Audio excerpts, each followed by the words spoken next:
ওকে, আপনার নাম? আমার নাম মোসাম্মদ ময়না আক্তার। মোসাম্মদ ময়না আক্তার। বয়স কত? বয়স 21 বছর। 21 বছর বয়স। বর্তমানে কোথায় থাকছেন? বর্তমানে আছি মিরপুর 2 নম্বরে। মিরপুর 2 নম্বরে। আর আপনার জন্ম জেলা? জন্ম জেলা বাগেরহাট। বাগেরহাটে।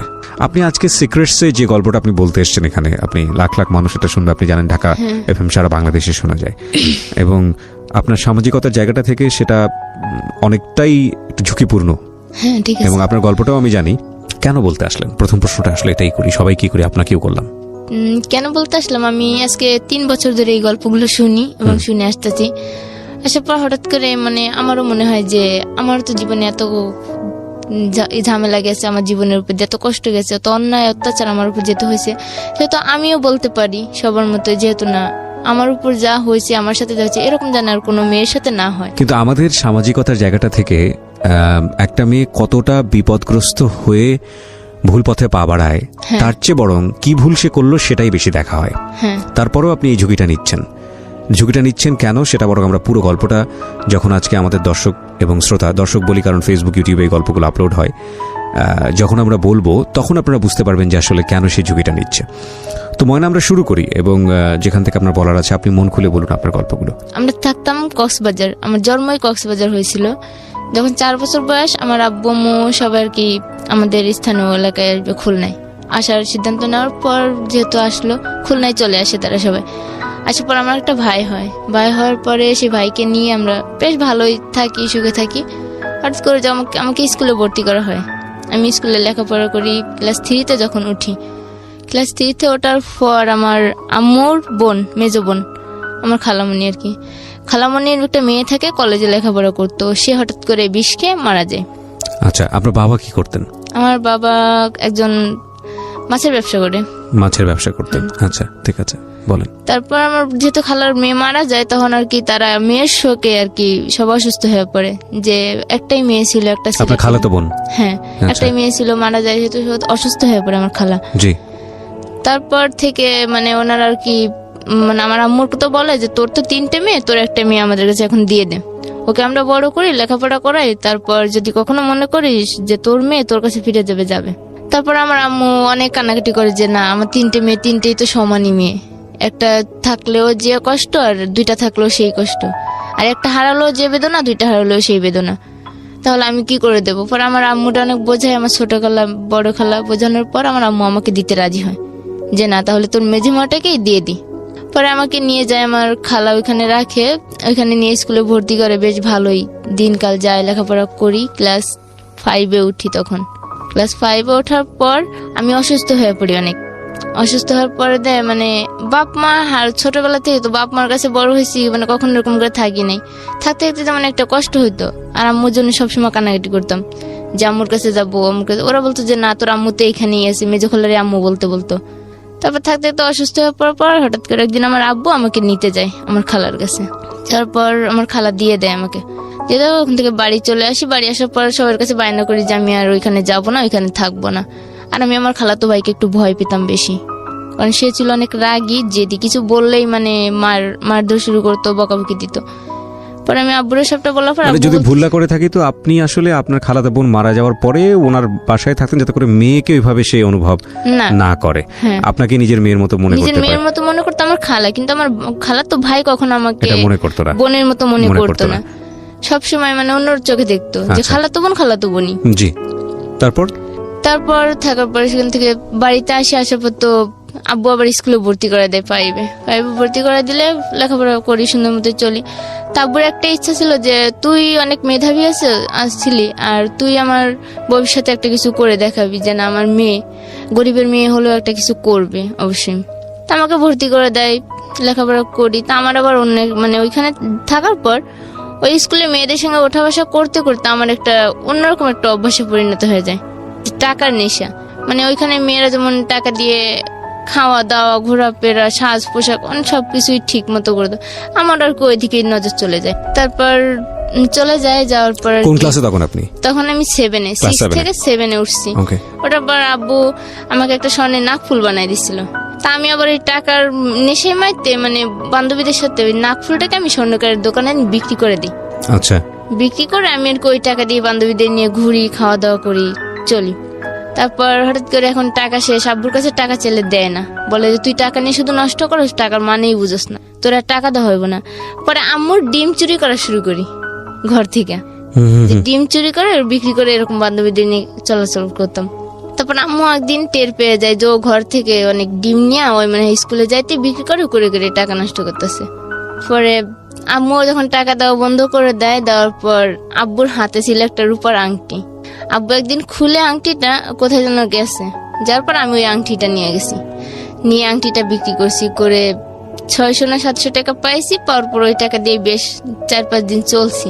চলার পরেই ক্লাস 8-এ উঠি। তারপর পরীক্ষাও দিয়ে ঠিক মতো লেখাপড়াও করি, আবার এই দুষ্টামিও করি সবার সাথে। করার পর একদিন আস্তে আস্তে এরকম করে 8-এ উঠি। 8-এ জিএসসি পরীক্ষা দেওয়ার প্রথম। তা আব্বু আমার একটাই কথা বললো যে তুই যা করিস মা ভাইবে চিন্তা করিস, এটা কিন্তু তোর জীবনের সাথে জড়ে আছে।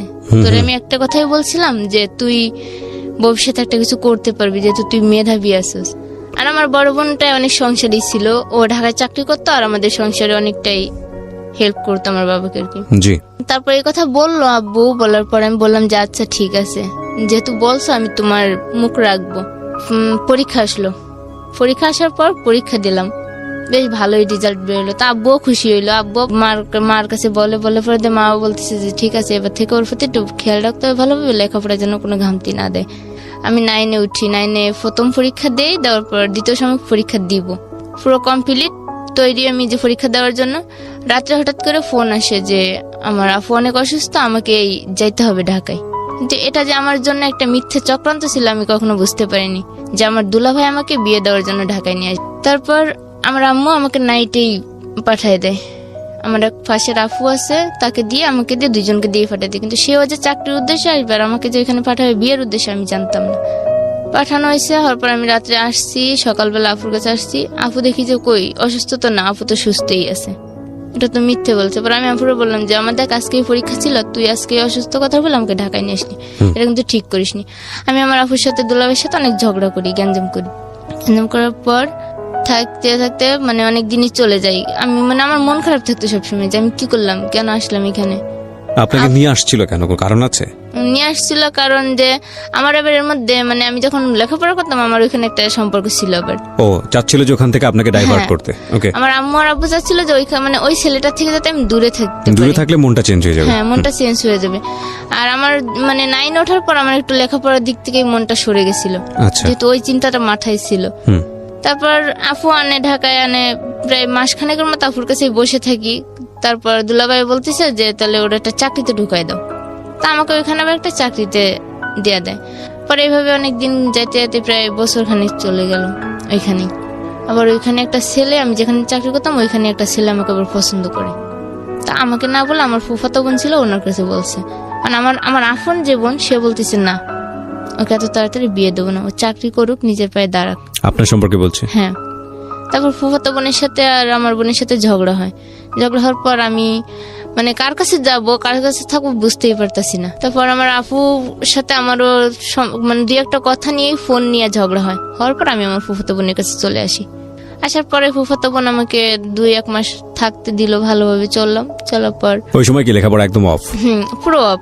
ওই যে আসলাম ঢাকা আসার পর লেখাপড়া পুরো অফ। মানে এই ছেলেটার সাথে সম্পর্ক কেন্দ্র করে আপনার লেখাপড়া এক ধরনের অফ হয়ে গেল? পুরো অফ হয়ে গেল। ছেলেটার সাথে সম্পর্ক ছিল শুধুমাত্র মেনে নিত বাবা মা, হয়তো, কিন্তু মেনে নেয় না যে সে ছিল একটা রাখাল। মানে বাপ ছিল না, মা ছিল, সে ওই পরের গরু মহিষ রাখতো আর ঘের পাহারা দিত। আচ্ছা, তো এই কারণেই আপনার ছেলেটার ব্যাপারে রাজি ছিল না আপনার বাবা? না, রাজি ছিল না। তারপর ঢাকায় আসার মানে আফার কাছে থাকতে 2-1 মাস থাকতে পরে আপু বলতেছে ও তো তোকে অনেক পছন্দ করো, ও তো তোর বিয়েই করতে যাচ্ছে, এখন কি করবি বল। তাই বলছি তুমি যা ভালো বুঝো তাই করো। আমি আমার ফুফাতো বোনকে বলি। বলার পর সে ওইখানেই 2009 সালে মে মাসের 27 তারিখে ওর সাথে আমার বিয়ে হয়, সেই ছেলেটার সাথে। আচ্ছা, মানে ক্লাস 9-এ থাকা অবস্থায়? না, তখন 1 বছর ঢাকা আসলাম। ওই তো মানে ক্লাস 10-এর বয়স? হ্যাঁ, ক্লাস 10-এর বয়স তখন। তখন আর কত হবে, মানে 12-13 বছর বয়স হবে। ওকে। তখন আমাকে বিয়ে দেয়। বিয়ে দেওয়ার পর ওখানে 1 সপ্তাহ থাকার পর আমার শ্বশুর বাড়ির থেকে মানে সবাই তো মানে ভীষণ রাগ যে একা বিয়ে করছে ছেলেকে কখনো মেনে নেবো না, আর বউকে তো তো মেনে ছেলে নেবই। আপনাকে দেখে বিয়ে করেছিল নাকি আপনি ছেলেকে দেখে বিয়ে করেছেন? আমিও ছেলেকে দেখছি, ছেলেও আমাকে দেখছে। দুজনেই রাজি ছিলেন হ্যাঁ, বিয়েতে? দুজনেই রাজি থাকা অবস্থাতেই বিয়েটা হয়েছে। আপনার বাবা মা রাজি ছিল এই বিয়েতে? না, আমার বাবা মা রাজি ছিল না, আমার বোনও রাজি ছিল না, শুধুমাত্র আমার ফুফাতো বোন আর আমি রাজি ছিলাম। আপনি কেন রাজি ছিলেন? আমার ফুফাতো বোন বলছে যে ছেলেটা অনেক ভালো, তারপর ওই ছেলেটাকে আমিও চিনতাম। ওকে, তারপর? তারপর তো শ্বশুর বাড়িতে নিয়ে যায় এক সপ্তাহ কি 8 দিন পর নিয়ে যায়। যাওয়ার পর ওখানে ওদের যে নিয়ম, সেই নিয়ম অনুযায়ী মেনে নেয়। নেওয়ার পর বেশ ভালোই সুখে শান্তিতে সংসার চলছে। কিন্তু এর মধ্যে আমাকে যেদিন নিয়ে যায় তার পরের দিন আমার ননদের দেবর আছে একটা, সে লেখাপড়া করে।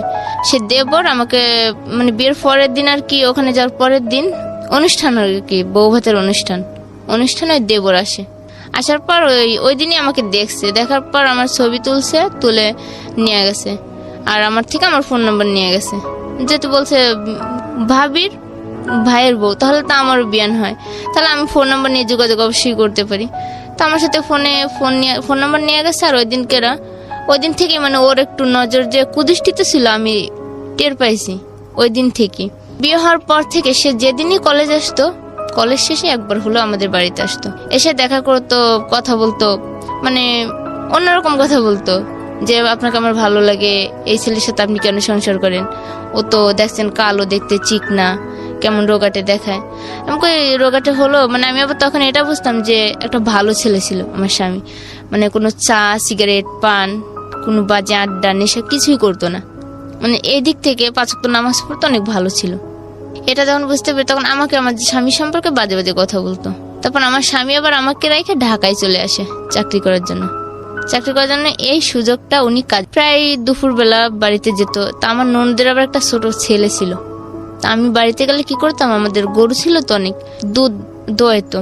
তা আমি ওই ননদের ছেলের জন্য প্রতিদিন যখন যাইতো আমি দুধ দিয়ে দিতাম, ঘরে খাবার থাকলে খাবার দিয়ে দিতাম, কিংবা দোকান থেকে ফোন করে খাবার এনে দিয়ে দিতাম। যেহেতু আমার ননদের ছেলে মানে আমারই ছেলে, আমি সেরকম ভাবেই দেখতাম তাকে, করতাম। আর আমার ভাসুর আমাকে অনেক বিশ্বাস করতো আর অনেক ভালোবাসতো, নিজের বোনের মতো। মানে আমার স্বামী যেটা আমাকে না দিত, যে এই জিনিসটা পড়লে আমার বউকে ভালো লাগবে, সেই জিনিসটা আমার ভাসুরে দিত আমাকে, যে হয়তো আমার ছোট বোন, ওকে ছোট বোন হিসাবে দিই, বা এই জিনিসটা পড়লে ওরে ভালো লাগবে, এই জিনিসটা দিলে হয়তো ওর মনটা ভালো থাকবে। যেহেতু বাবা মা অনেক দূরে, কিশোরগঞ্জে বিয়ে হয়েছিল আমার, আর বাড়ি ছিল খুলনা। মানে আমাকে কোনো কিছুর অভাব বুঝতে দিত না আমার ভাসুরে। এভাবে থাকার পর উনি গ্রামের লোকজন যখন এরকম বলা বলি করে, তা আমার ভাসুরে আমাকে একটা কথা বললো যে হাজেরা তুমি একটা কাজ করো। আমাকে কি দাদা ভাই বলেন?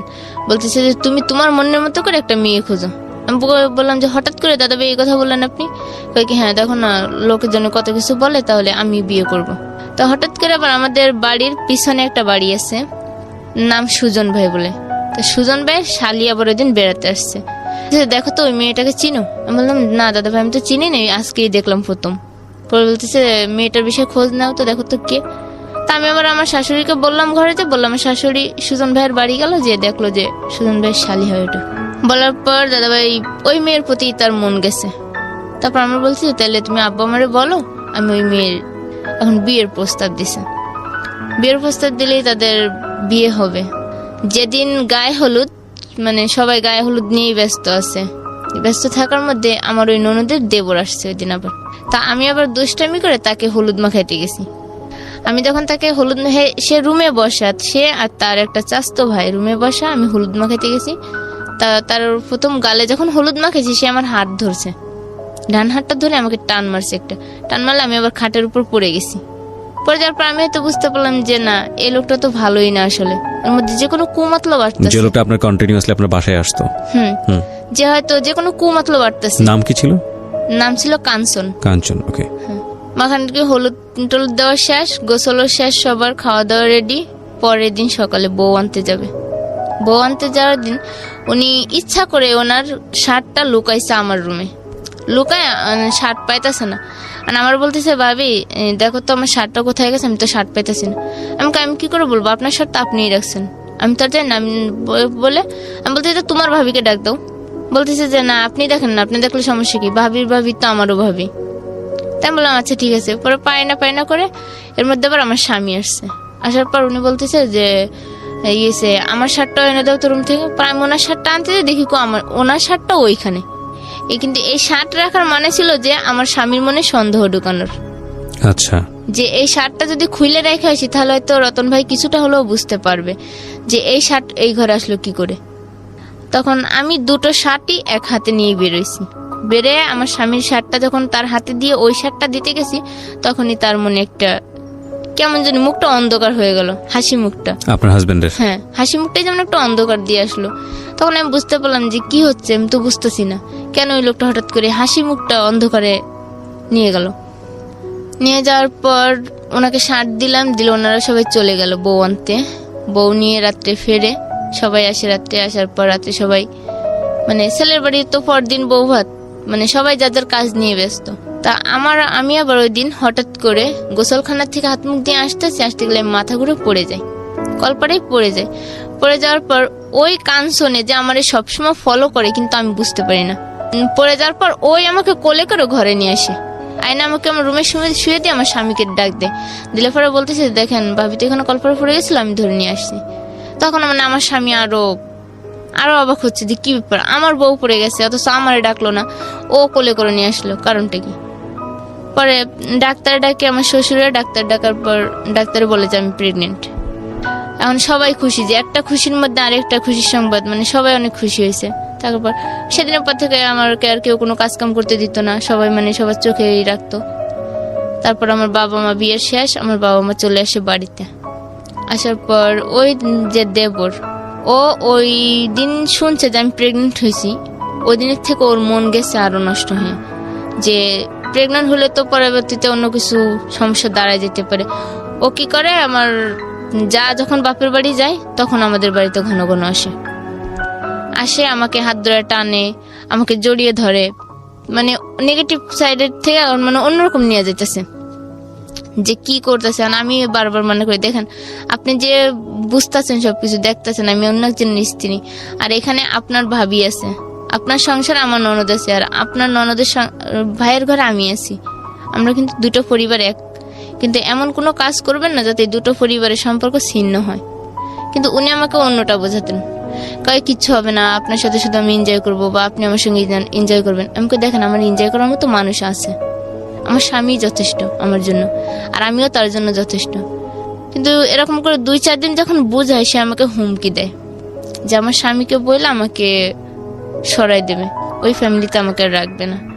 হুমকি দেওয়ার পরে আমি আমার স্বামীকেও বলতে পারি না এই বিষয়টা, কারোর কাছে আমি শেয়ার করতে পারি না, যে কার কাছে শেয়ার করবো যদি কেউ কখনো সন্দেহের তালিকায় নিয়ে যায়। কিন্তু হাজবেন্ডের সঙ্গে তো আপনার শেয়ার করা উচিত ছিল, কিন্তু আমি তখন শেয়ার করিনি। ওকে, কিন্তু শেয়ার না করাটাই ছিল আমার জীবনে হয়তো ওই ভুল প্রথম। বাচ্চা হয়েছে রোজাতে বাচ্চা হওয়ার পর আমার আব্বু আম্মু সবাই গেছে আমাকে দেখতে। যার পর দেখে ঠিক আমি বলতেছে তুই 1 মাস গেলে জামাইকে নিয়ে বাড়িতে আসিস। তাই আমি বললাম যে আমি কি করে যাবো, প্রথমবার যাবো বাড়িতে, তুমি কাউকে না কাউকে পাঠাও, আমি তারপর যাবো। তা আমার একটা খালাতো ভাই ছিল, হাফিজুল নাম, সেই খালাতো ভাই আমার বাবা আর আমার ভাই যায় আমাকে আনতে। যার পর মেয়েকে নিয়ে আমরা বাড়িতে আসি, তখন মেয়ের বয়স 2 মাস হয়তো। মেয়ে নিয়ে আমার বাড়িতে আসি, আসার পর বেশ কিছুদিন থাকার পর আবার কিশোরগঞ্জে চলে যাই। অনেক দিনই কেটে যায়, তখন আর কি আমার স্বামীর সাথে আমার একটু মন কালাকালি, মানে আমার স্বামী ওই যে সন্দেহগুলো তার মনের মধ্যে বাইরে রয়েছে, যে আর যে কাঞ্চন বাড়িতে কখনোই আসতো না, সেই কাঞ্চন কেন বাড়িতে প্রতিদিন আসে। সেও আমাকে 2-1 দিন কথাগুলো জিজ্ঞেস করেছে যে কাঞ্চন ভাই বারবার আসে কেন, বলতে পারো? আমি বলি যে না, হয়তো আত্মীয় সম্পর্ক বাড়ছে, আগে তো হয়তো বাড়িতে মানুষ ছিল না, গল্প করার মতো কেউ ছিল না, এখন হয়তো আসে, আমি আছি, আমার বড় ভাবি আছে, তাই সে আসে। দেবর একদিন আমাদের বাড়িতে আসে, আমার যাও রুমে শোয়া, আমি আমার রুমে শোয়া। দেবর মানে কি? কাঞ্চন? হ্যাঁ, কাঞ্চন বাড়িতে আসে। আসার পর হঠাৎ করে রাত্রে থাকবে বলতেছে, যে আজকে রাত্রে আর বাড়ি যাবে না, কলেজ শেষ করে বাড়ি যাবে না। আপনার কেমন দেবর হতো উনি? আমার দেবর না, আমার ননদের দেবর। আপনার ননদের দেবর হতো? হ্যাঁ। আচ্ছা, আমার সম্পর্কে বিয়ে আর কি। ওকে। তা সে বলতেছে কি ভাবি আজকে আমি বাড়ি যাব না, আমি আজকে আপনাদের এখানে থাকবো। তা আমার শাশুড়ি আবার ওই দিন আমার মামা শ্বশুর বাড়ি গেছে, আর আমি যেহেতু প্রথম ওই সংসারে গেছি, সেহেতু আমার উপরে সংসারের দায়িত্ব ছিল বেশি আমার বড় জাত থেকেও। তারপর আমার ভাবিরে বললাম যে ভাবি কাঞ্চন ভাই তো আজকে বাড়িতে যাবে না, এখানেই থাকবে, বলতেছে কি করবো। পরে বলছে যে তুমি যেটা ভালো বুঝো সেটা করো। পরে আমি বললাম যে আচ্ছা ঠিক আছে, তাহলে আমি যেটা ভালো বুঝি সেটা, তাহলে থাকুক। মেহমান তো আর বলা যায় না যে চলে যান, থাকতে দেওয়া যাবে না। আর যেহেতু ননদ আছে সেই সংসারে, তাহলে তারও রাখতেই হয়। রাখি, থাকার পর ওই রাত্রে উনি কি করে আমাকে বলে, ভাবি মশারিটা টাঙিয়ে দিয়ে যান। আমি শুয়ে পড়ছি, শীতকাল তখন। তা আমি ওনার রুমে গিয়ে মশারি টাঙাতে গেছি। মশারি টাঙাতে যাওয়ার পর উনি আমাকে হাত ধরে টান দিয়ে উপরে নিয়ে গেছে। ওনার তখনই আমি ধাক্কা মেরে উঠে আসছি। আসার পর দ্বিতীয়বার আমাকে হাত ধরে টান দিয়ে খাটের উপর বসে আর কি বলতেছি যে কাঞ্চন ভাই ছাড়েন, এটা কিন্তু ঠিক না। আপনি যেটা করতেছেন এটা কিন্তু আপনার আবেগ দিয়ে করতেছেন, কিন্তু পরবর্তীতে এটা কোন পর্যায়ে যাবে কেউ জানতে পারলে, শুনতে পারলে জানেন আপনি তখন কি হবে। বলতেছি পরেরটা পরে হবে। তারপর নেওয়ার পর আর কি চলে গেছে। ওই দিন শেষ, সকালবেলা উনি নাস্তা করে চলে গেছে। যাওয়ার পর ওই দিন থেকে আমার মনে মনে একটা ভয় জাগলো যে উনি যেহেতু এতটা সিনকেট করতেছে আমার সাথে, তখন তো আর আমার এই সংসারে থাকাই হবে না। আর মেয়ের বয়স তখন। এখানে আমি আপনাকে একটা প্রশ্ন করতে চাই। আপনি খুব ভালোভাবে আগে থেকে বুঝতেছিলেন যে ওনার আচরণ স্বাভাবিক না, তারপর আপনি রাতের বেলা ওনার মশারি টানাতে কেন যাচ্ছিলেন? যে বলছে যে ভাবি মশারিটা টানাই দিয়ে যান, আমি লেপ গায়ে দিয়ে শুয়ে পড়ছি। তাই বলছি যখন বলছে যে মশারিটা টাঙায় দিয়েই আসবো, সমস্যা কি না? কিন্তু আপনি যখন, না সমস্যা অবশ্যই আছে, কারণ আপনি যখন দেখছিলেন আপনার হাজবেন্ডও বিষয়টা নিয়ে একটু হলেও সন্দেহ করছে, সুতরাং আপনার সতর্ক হওয়া উচিত ছিল। এইসব জায়গাতে আপনার স্টেপ ফেলার আগে অবশ্যই সতর্ক হওয়া উচিত ছিল, আমার মনে হয় যেটা। ঠিক আছে, আপনি আপনার মতো করে ব্যাখ্যা করছেন, বলুন তারপর কি হলো? তারপর সকালবেলা উনি নাস্তা করে চলে গেছে। যাওয়ার পর মানে ওই দিন থেকে আমার মনে একটা বড় ভয় জন্ম নিল যে আমার হয়তো এই সংসারটা ভেঙেই যাবে। তারপর আমার মানে প্রতিদিন ভয়ে কাটতো। আর উনিও বাড়িতে আসা বন্ধ করে দেয় হঠাৎ করে, যে ওই দিন কেরা উনি আমাকে ওরকম করলো। করার পর আমি যেহেতু বললাম মুখ কালা করে, তখন থেকে উনি আসা বন্ধ করে, বাড়িতে আসা বন্ধ করে প্রায় বেশ কিছুদিন যায়, 3-4 মাস ভালোভাবেই যায়, সুখেই থাকি, কোনো ঝগড়াও না, গঞ্জাম না। স্বামী ভালো আছে, রাজমিস্ত্রি কাজ করে, আসে যায় বাড়িতে, ভালোইভাবে চলে। হঠাৎ করে উনি আবার বাড়িতে আসা শুরু করার পর উনি আমাকে ডাইরেক্ট বলতেছে, ভাবি আপনার সাথে আমি অন্যরকম সম্পর্ক করতে চাই। বললাম যে কি সম্পর্ক করতে চান আপনি? এত কিছুর পর আপনি জানেন না যে আপনার আর আমার সম্পর্ক নিয়ে দুটো জীবন, আপনার ভাইয়ের জীবন আর আমার ননদের জীবন, আবার এদিকে আমার সন্তান, আমার স্বামী, শ্বশুর শাশুড়ি, সবকিছু কিন্তু ভেঙে যাবে সংসারটাই। পরে বলতেছে যে না, কিচ্ছু হবে না, কেউ বুঝতেও পাবে না। পরে আমি সবটাই না স্বীকার করে ও চলে আসি। আসার পর আমি তাকে একবারই বলে দিছি, দেখেন আপনি যদি নেক্সট টাইম এরকম কিছু করার চেষ্টা করেন তাহলে আমি সবাইকে বলে দেবো। এটা অনেক পরে গিয়ে বলছেন, আপনার আরো আগে বলা উচিত ছিল। আমি এরকমটাই বলছি। পরে বলতেছে যে আপনার স্বামীর সাথে শেয়ার করলে আপনি এই কলঙ্কিত হবেন, আপনাকে এই কলঙ্কিত মনে করে শেয়ার আপনাকে কখনো স্ত্রী মর্যাদা দেবে না। আচ্ছা, আমাকে এরকম করে ভয় দেখানোর পর আমি আর কি নিজেই আমার মনে ভয় কাজ করে। তারপর হঠাৎ করে আমার আব্বু যায় আমাদের এখানে, গেলে আমার মেয়ে অসুস্থ হয়। হঠাৎ করে আমার মেয়ে আর কি নিউমোনিয়ার মতো পর্যায়ে চলে যায়, অসুস্থ হয়ে যায়। যাওয়ার পরে আমার আব্বু, আমি আর আমার স্বামী হসপিটালে নিয়ে যাই মেয়েকে নিয়ে। হসপিটাল থেকে 3 দিন পর আসি বাড়িতে। আসার পর আমার শাশুড়ি আর আমার ভাসুর, যে ভাসুর এত ভালো ছিল, সেই ভাসুর হঠাৎ করে বলে কিনা আমার বাপের বাড়ি থেকে টাকা এনে দিতাম, 1 লাখ টাকা এনে দিতাম। আপনার বাবার বাড়ি থেকে? হ্যাঁ, আমার বাবার বাড়ি থেকে। এটা কি আপনার ভাসুর বলে না আপনার জামাই বলে? আমার ভাসুরই বলতেছে। কেন? আমিও নিজেও এই প্রশ্নের উত্তর আজও বুঝে পেলাম না যে আমার ভাসুর আর শাশুড়ি কেন আমাকে এই কথাটা বলছিল। আমার মেয়ে অসুস্থ ছিল, আমি হসপিটালে গেছিলাম, ভালো মানুষ, ওখান থেকে সুস্থ হয়ে আসলাম, হঠাৎ করে আমাকে এই কথা বলে যে তোমার একটা ঘর করবো বড় করে, তোমাদের 2 ভাইয়ের স্বামীর জন্য, তোমরা 2 জামাই থাকবা, বাপের বাড়ি থেকে 1 লাখ টাকা আনো। বলতেছে শিখার বাপের বাড়ি থেকে 50,000 টাকা আনছে, 1 ভরি স্বর্ণ আনছে, তো তুমিও না হয় বাপের বাড়ি থেকে 1 লাখ টাকা নিয়ে আসো। তা আমি বললাম যে হঠাৎ করে এই কথা বলতেছেন, আর আমাদের কিভাবে সম্পর্ক হয়েছে, বিয়ে হয়েছে, কিভাবে সংসার করতে হয়েছে, আপনি আমার বাবা মার সম্পর্ক জানেন, যে আমার বাবা মা কি হালে আছে বা তারা কিভাবে চলে, তাদের তো বড় ছেলে নেই, বড় 3 মেয়ে, ছোট ছেলে। বলার পরে আমাকে ওই আমার বাবার সামনেই আমার শাশুড়ি আমাকে জুতা দিয়ে একটা বাড়ি মারে, যে বাবা আমাকে ছোটবেলা থেকে বড় করলে একটা গায়ে ফুলের আশ লাগতে দিল না। হয়তো আমার মা আমাকে মারছে, কিন্তু বাবা কখনো মারেনি। আর সেই বাবার সামনে আমাকে জুতা দিয়ে মারলো, আমার বাবার চোখ থেকে পানি পড়লো। আমি এই কষ্টে ঘরে যেয়ে কাঁদতাছি, আর মেয়েকে যখন শোয়া দিয়েছি মেয়ে কান্দা উঠছে, অসুস্থ তো একটু সুস্থ হয়েছে, কাঁদতাছে। তারপর আমার বাবা ওই দিনই রাত্রেবেলায় আমাকে বললো যে মা আমি চলে এসেছি, আমি আর কোনোদিন তোর এই বাড়িতে আসবো না, আর তুই যদি আমাকে বাবা বলে কোনদিন মেনে থাকিস তা তুই যাস আমার কাছে, আমি কেন, আমার ফ্যামিলির কেউ আর তোর কাছে আসবে না। আমার বাবা এই কথা বলে চলে আসে রাত্রেবেলায় বাড়ি থেকে। যে বউকে দিয়ে কখনো বাইরের একটা কাজ করায়নি, সেই বউকে দিয়ে এখন গরুর জন্য ঘাস আনে মাঠ থেকে, আবার রান্না বাড়া, মানে সমস্ত কিছু, মানে আমাকে এমন ভাবে চাপ দিছে যে হঠাৎ করে আমি নিজেও বুঝতে পারিনি যে এই সংসার এইভাবে এলোমেলো হবে। থাকার পর আমি আস্তে আস্তে, মানে আমাকে যখন মারধর অনেক শুরু করলো, আমি আর কি আমার আব্বুরে ফোন দিয়ে বললাম, যাবো আমি আর এই সংসার করবো না, আমি চলে আসবো বাড়িতে। তা বলছে যে ঠিক আছে তুই চলে আয়। আর আম্মুরেও বললাম, আম্মুও বলতেছে তুই চলে আয়, তোর আর এখানে থাকা লাগবে না। আমার স্বামীরা বললো তুই মেনু মুন্সির কাছে যা, যে মেনু মুন্সিরে ডাক দে, তোদের তালাকটা এখানেই হয়ে যাক। কি বলেন? আমার শাশুড়ি যখন এই কথা বললো, আবার বলতেছে যে এই মেয়ে তো আমার ছেলের না, এই মেয়ে তো তাহলে অন্য কারোর। মানে আমার মেয়ের, আমাকে তো অপবাদ দিচ্ছে, কিন্তু তারপর আমার মেয়ের প্রতিও মানে এমন একটা কথা বলছে, তখন আমার মনের ভিতরে একটা পুরো ঘৃণা জন্ম নিল যে আমি আর এই সংসার করবই না। যে আমার মেয়ের নিষ্পাপ নিষ্কলঙ্ক, তার উপর কেন এই কলঙ্কটা দিল আমার শাশুড়িটাও। তারপর আমি ওইখান থেকে সে রাগে অভিমানে, তালাক আর হয়নি, সে মেনুমুন্সি ডাকতে গেছে, যে আর পাইনি, না পর চলে আসে। আসার পর আমি গাড়িতে উঠাই সবকিছু একাই, মেয়েকে নিয়ে আস্তে আস্তে সমস্ত কিছু গাড়িতে উঠাই কিশোরগঞ্জ বাস স্ট্যান্ডে আসি। আসার পর ওখান থেকে পুরো ঢাকা থেকে আমি আমার পুরো গ্রামে চলে গেছি। বাড়িতে গেছি, যা 2 দিন পরে আমার স্বামী আমাকে ওইখানে রেখে চলে আসে বাড়িতে। আসার পর থাকি বাড়িতে, থাকার পর 3 মাস থাকি মেয়েকে রেখে। মেয়ের বয়স তখন 18 মাস। মেয়েকে কোথায় রেখেছিলেন? মেয়ে তখন আমার মার বাড়িতেই ছিল। আর আপনি? আমি আমার মার বাড়িতেই 3 মাস থাকি। ওকে।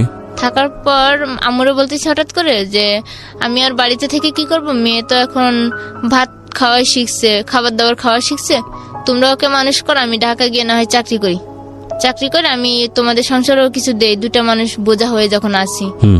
তা আমার আবার পাশের একটা ফুফু আছে বাড়ির পাশেই, সে ফুফু বলতেছে যে তাহলে চল আমিও ঢাকায় যাবো, তাহলে 2জনেই একসাথে যাই, ফুফু বাস্তি একসঙ্গেই যাই, যে না হয় একসাথে থেকে চাকরি করব, বাড়ি কিছু টাকা পয়সা পাঠাবি।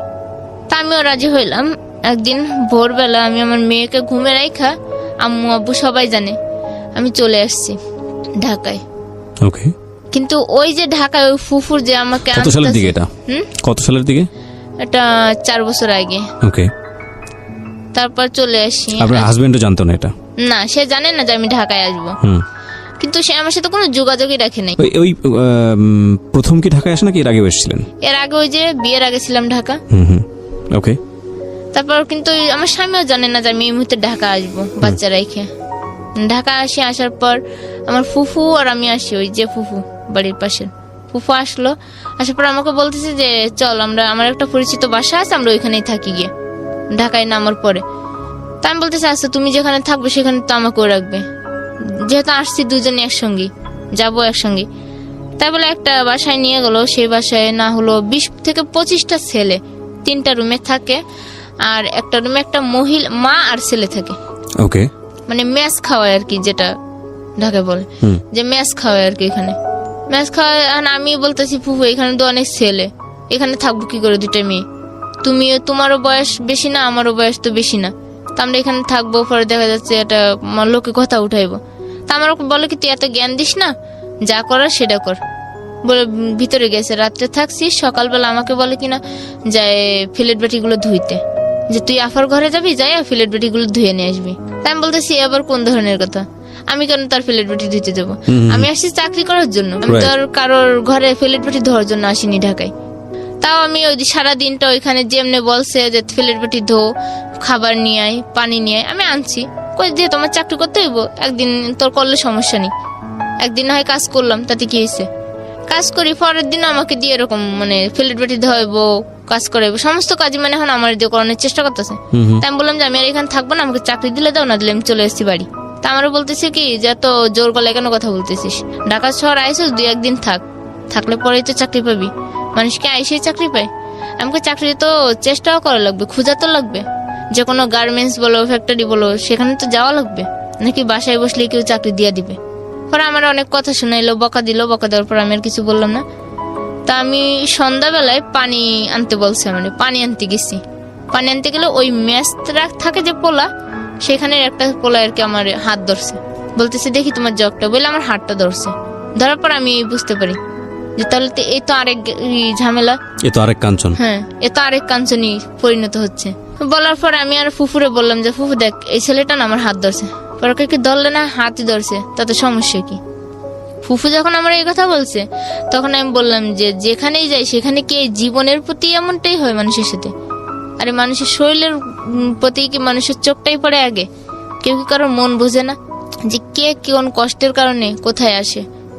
তা ফুফু বলার পর আমি রাতটা থাকি। পরদিন সকালে আমি আমার বাড়িতে ফোন করে আমি আমার বাপ মারে সবটা জানাই যে ফুফু আমার চাকরি দেওয়ার কথা বলে আনছে, কিন্তু চাকরি দিচ্ছে না, এরকম করাচ্ছে আমার দিয়ে।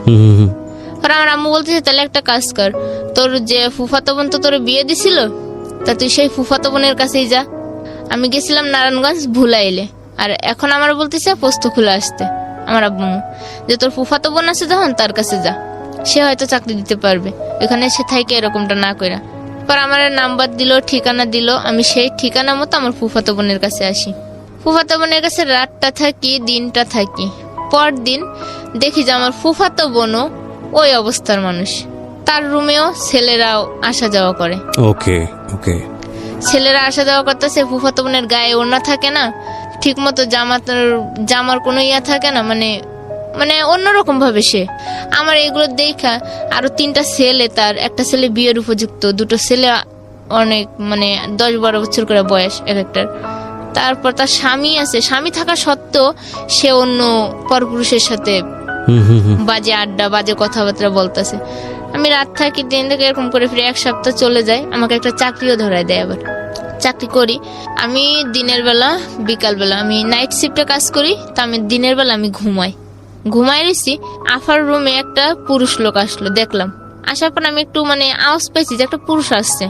কেউ নাই রুমে, আমি একা শুয়া আর আমার একটা ভাইগনা বসা। পুরুষ লোকটা দেখার পর আমি বললাম যে হয়তো যে কোনো কারণে আসছে, আফারে খুঁজতে আসছে। তা আমি আবার বললাম যে সবুজ দরজার পর্দাটা ফেলে দাও বাবা। তো আবার পর্দাটা ফেলার পরে আমি শুয়ে রয়েছি। ওই লোকটা পিছন থেকে আইসেই আমার গালে একটা দিছে।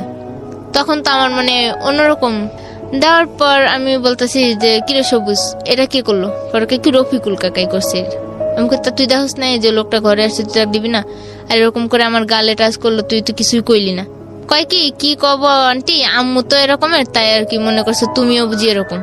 তাহলে আমি বলছি তোর আম্মু এরকম তুই জানিস, জানা সত্ত্বেও তুই তোর মারে প্রশ্রয় দিস কেন?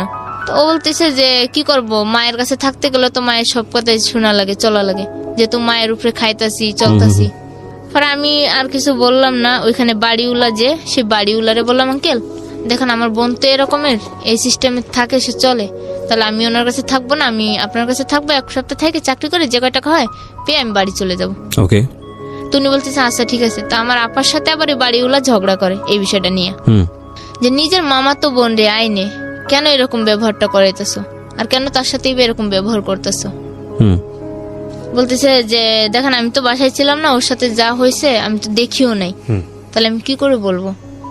তারপর বাড়িওয়ালার সাথে যখন ঝগড়া হয় আমার আপুর সাথে, ঝগড়া হওয়ার পরে বাড়িওয়ালা বলতেছে যে তোর কাছে আর মেয়ে রাখবো না, মেয়ে আমার কাছেই থাকবে, আমার কাছে থেকে চাকরি করবে, আর মেয়ের যত একটা বাচ্চা আছে বাচ্চা দেখাশোনা করবো আমরাই, বাড়িতে যত টাকা লাগে আমরাই দিব। তো বাড়িওয়ালা যখন এই কথাটা আমাকে বলে আমার একটু বিশ্বাস আছে যে না এই লোকটা হয়তো ভালো হবে। আর আমার আফু একটা কথাই বললো যে যাচ্ছে যখন যা আমার কাছ থেকে ছাইড়ে, কিন্তু আমার এখানে যতটা যা দেখছো তার থেকে কিন্তু দ্বিগুণ পাবি এখানে। তা আমি আর অতটা কিছু মনে করিনি, যে হয়তো আফু আমার রাখার জন্য রাগ করে হয়তো এই কথা বলছে, ওনার কাছে রাখার জন্য আমাকে রাগ করে হয়তো এই কথাটা বলতেছে। তারপর আমি বললাম যে আচ্ছা ঠিক আছে, তোমার কয় টাকা আসছে কয়দিন আমাকে বলো, আমি দিয়া দিচ্ছি। তা আফু বলতেছে আমার 1000 টাকা হয়েছে এই 6-7 দিনে। তাই আমি বললাম যে ঠিক আছে আমি তোমার 1000 টাকা এখনই দিয়ে দিচ্ছি। তাই বলে আমি ব্যাগ থেকে 1000 টাকা বের করে আমার আফুরে দিয়ে দিছি। দিয়ে আমি ওই বাড়িওয়ালার বাসায় উঠলাম। এটা বাড়িওয়ালার বাসায় থাকে, দেখি বাড়িওয়ালার বউ মেসে ছেলেদেরকে খাওয়ায়। অনেক ছেলেরা আসে যায়, খায়, ভাত নেয়। আর ওই বাড়িওয়ালার একটা ছেলে ছিল জাহিদ নাম করে। জাহিদ আবার আমার আফু করে ডাকতো, অনেক ভালো ছিল ছেলেটা। তা আমার একটা কথা বলছে যে আফু তুমি যে এখানে আসছো তোমাকে কিন্তু আব্বু চাকরিতে পাঠাইবে না, আব্বু কিন্তু আমাদের ঘরের কাজ করাবে, তুমি কিন্তু সাবধান থেকো। তাই আমি বললাম যে তুমি তোমার আব্বুর বিষয়ে এরকম কিছু বলতে পারতেছো কি করে, তোমার আব্বু তো অনেক ভালোই আছে, কথাবার্তায় যা দেখলাম অনেক ভালো। কয় কি তুমি আমার আব্বুরে চিনো না, আব্বু কিন্তু গাঁজা খায়। আর আব্বু গাঁজা খাওয়ার এই মাথা ঠিক না থাকলে তো কখন যে কি করে বসে তার কিন্তু ঠিক নেই। ওকে। আমার আম্মুর উপর কিন্তু অনেক অত্যাচার করে, আবার আম্মুদের দিয়ে টাকা ইনকাম করা, এই যে মেস খাওয়ায়, আর এই টাকা নিয়ে আব্বু গাঁজা খায়। তা আমি বললাম যে আমার জীবনটা কি এতই মানে অচল হয়ে যাচ্ছে আর দিন দিন, আর মানে একটা থেকে আরেকটা, আরেকটা থেকে আরেকটা, আর একটা ঝামেলা শেষ না করতে আরেকটা ঝামেলা আমার উপর এসে পড়তেছে। যে আমি কি এমন পাপ করছিলাম জীবনে যে আমার জীবনে এত বাধা আসতেছে আর এত বাধা পার হতে হচ্ছে আমারে। পরে বলতেছে যাচ্ছে যাই করো থাকো। ওই ছেলেটা চলে গেছে, ওর রুমে যে লেখাপড়া করতেছে। 2-3 দিন থাকার পর আমাকে দিয়ে ওই মেসেরই কাজ করে, তরকারি কাটায়, প্লেট পেটি ধোয়াই, এই করে। আমাকে কিরাম একদিন বলতেছে আঙ্কেল আমাকে চাকরিতে পাঠাইবেন না, আমার চাকরির ব্যবস্থা করবেন না। পরে বলতেছে যে এখানে কাজ করতে থাক, খাইতে থাক, তোকে মাসে আমরা 1000 করে টাকা দেবো। আর 1000 টাকা তুই বাড়িতে পাঠিস মেয়ের জন্য, আর তুই আমার সংসারে কাজ কর। তাই আমি বললাম যে না, আমি তো আপনার সংসারে কাজ করার জন্য আসিনি, আমি একটা চাকরি করব। আমি তেমন তো না যে অশিক্ষিত, আমি যতটুকু লেখাপড়া করেছি তাতে আমি একটা গার্মেন্টস হলেও খুঁজে নিতে পারবো। পরে এই কথা বলার পর বলতে যে মুখে মুখে কথা বলিস কেন, তো বোনের মুখের উপর কথা বলছে দেখে আমি নিয়ে আসছি যে না বোন হয়তো খারাপ। আমি তো দেখতেছি তুই ভালো না, আমার বলতেছে। আমাকে দেখেন আমি ভালো আছি, কিন্তু ঢাকা শহরের মানুষগুলি আসলে ভালো না। মানে ওরা চায় ওদের মতো করে আমাকে চালাইতে, কিন্তু আমি তো ওদের মতো করে চলতে পারি না, তাই আর কি আমি সবার কাছে খারাপ হয়ে যাচ্ছি। তো বলতেছে যে আচ্ছা ঠিক আছে, তুই যেটা ভালো মনে কর কর। পরে রাতটা থাকলাম, 2-1 দিন গেছে। যাওয়ার পরে একটা মেয়ের সাথে আমার যোগাযোগ, ওই বাসায় আসা যাওয়া করে একটা মেয়ে, সেলিনা করে নাম। মেয়েটা কালো হলেও মেয়েটা অনেক ভালো আছে আর কেমনি। তো ওই মেয়েটা আমি বলতেছি যে দেখ বোন, এরকম এরকম করে ঢাকা শহরে আসলাম, আজকে প্রায় 1-2 মাস হয়ে চলে যাচ্ছে। তা আমি তো এখনো চাকরি পেলাম না, আর আমার উল্টো নিজের টাকা খরচ হইতেছে। তো বলতেছে কি একটা কাজ করে, বাড়িওয়ালা যে কয় টাকা পাবে বল আমি দিয়া দিই, তুই আমার সাথে চল, আমি একাই থাকি, রুমে একা থাকি, আর আমি কাজ করে খাই। কি কাজ করে খাস তুই? বলতেছে আমি হোটেলে কাজ করি, হোটেলে তরকারি পাতি কাটি আর রান্না বান্না করি, এই বলছে। তো ওর কাছে যাই, ওখানে থাকি, চাকরি করি, করার পর একটা প্রিন্টের কাজ করি। মানে আমি যেটা বুঝতে পারছি যে নারী ছাড়া একটা মানুষ, না স্বামী সংসার, না নিজের বাবা মা, যেখানে যাকে পাচ্ছেন সেখানে তাকে জড়িয়ে ধরে একটু ভালো করে বাঁচার চেষ্টা করতেছি। কিন্তু ওই মেয়েটার ওখানে থাকলাম প্রায় মাস 2 চলে যায়। যাওয়ার পর ওই মেয়েটার ওখানে থাকতে থাকতে হঠাৎ করে আমার টাকার প্রয়োজন হয়। রুম ভাড়া যে কয় টাকা ইনকাম করছি রুম ভাড়া খাওয়া করে দিয়ে শেষ। এখন আমার বাড়িতে টাকা পাঠানো লাগবে 1000, আর আমি টাকাই পাচ্ছি না, যে কোথায় পাবো টাকা? কত টাকা? 1000 টাকা বাড়িতে দেওয়া লাগবে। আচ্ছা। কিন্তু এখন আমি কারোর কাছে 1000 টাকা পাচ্ছি না। আর আমি যে আগে যখন বিয়ের আগে ঢাকা থাইকে গেছি, ঢাকায় যে বিয়ে হয়েছিল, যে বাসায় থেকে যে বাড়িওয়ালা লিটন ছিল নাম, সেই লিটন ভাইয়ের সাথে আমার হঠাৎ করে ওইখানেই দেখা। ওই দিনই দেখা হওয়ার পর আমি লিটন ভাইয়ের সাথে কথা বললাম, বলার পর আমি বলতেছি লিটন ভাই আমার তো টাকা 1000 টাকার প্রয়োজন, তো আমাকে 1000 টাকা দেবেন। বলতেছে তুমি আমার সাথে সকালে কন্ট্যাক্ট করো, সকালে তুমি আমার সাথে কথা বললো, বলার পর তোমাকে একটা জায়গায় নিয়ে যাবো, তুমি 1000 না, তুমি যে কাজ করলে তুমি দিনের মধ্যে 2000 টাকাও পাইবা। আমি বললাম কি এমন কাজ? কি চলো দেখতেই পারবে। আমি বললাম আচ্ছা ঠিক আছে, আমি তাহলে সকাল আপনার সাথে যাবো, আমি অফিসে যাচ্ছি না। এই 1000 টাকা কি জন্য লাগতো বাড়িতে? বাড়িতে লাগতো হচ্ছে যে মেয়ের খরচা, আর আব্বু একটু অসুস্থ। আপনার মেয়ের খরচা? হ্যাঁ, আমার মেয়ের খরচা, আর আব্বু একটু অসুস্থ। এগুলো একটু খেয়াল করবেন প্রিয় শ্রোতা, এগুলো একটু খেয়াল করবেন প্লিজ।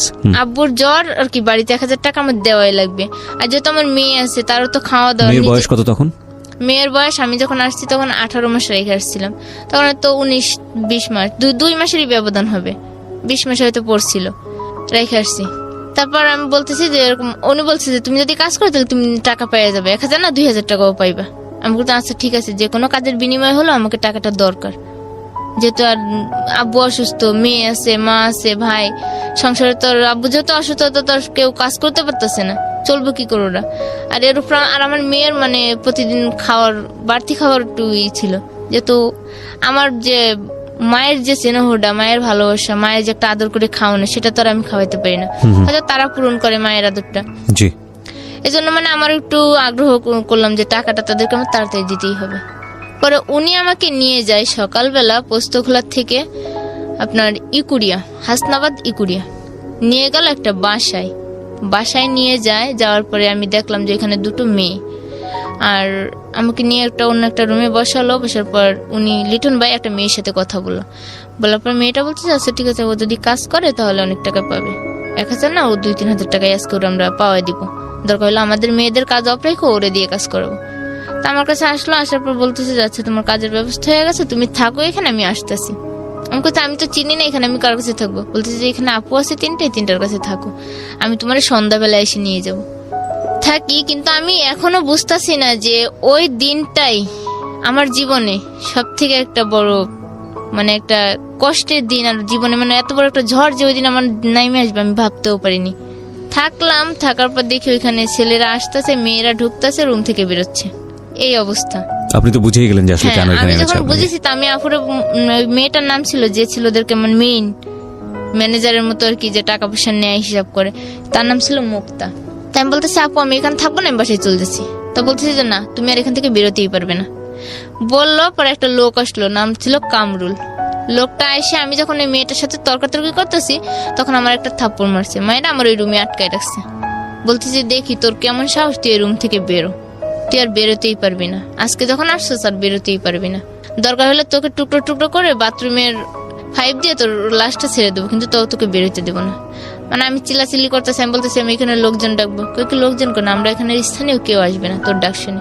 পরে আমাকে থাপ্পড় মারলো, ম্যাডাম রুমে আটকাইছে। তারপর একটা ছেলে এসে রুমে ঢুকার পর তো আর কি যা হয় এভাবে আর কি, আস্তে আস্তে ওইখানে এরকম করে মায়ের খাই, কান্নাকাটি করি অনেক। ওই সারাটা দিন, হ্যাঁ, এভাবে ওই সারাটা দিন মানে আমার উপর দিয়ে এত একটা ঝড় বয়ে যাচ্ছে, কিন্তু আমিও বুঝতেছি যে আমি কি করতেছি।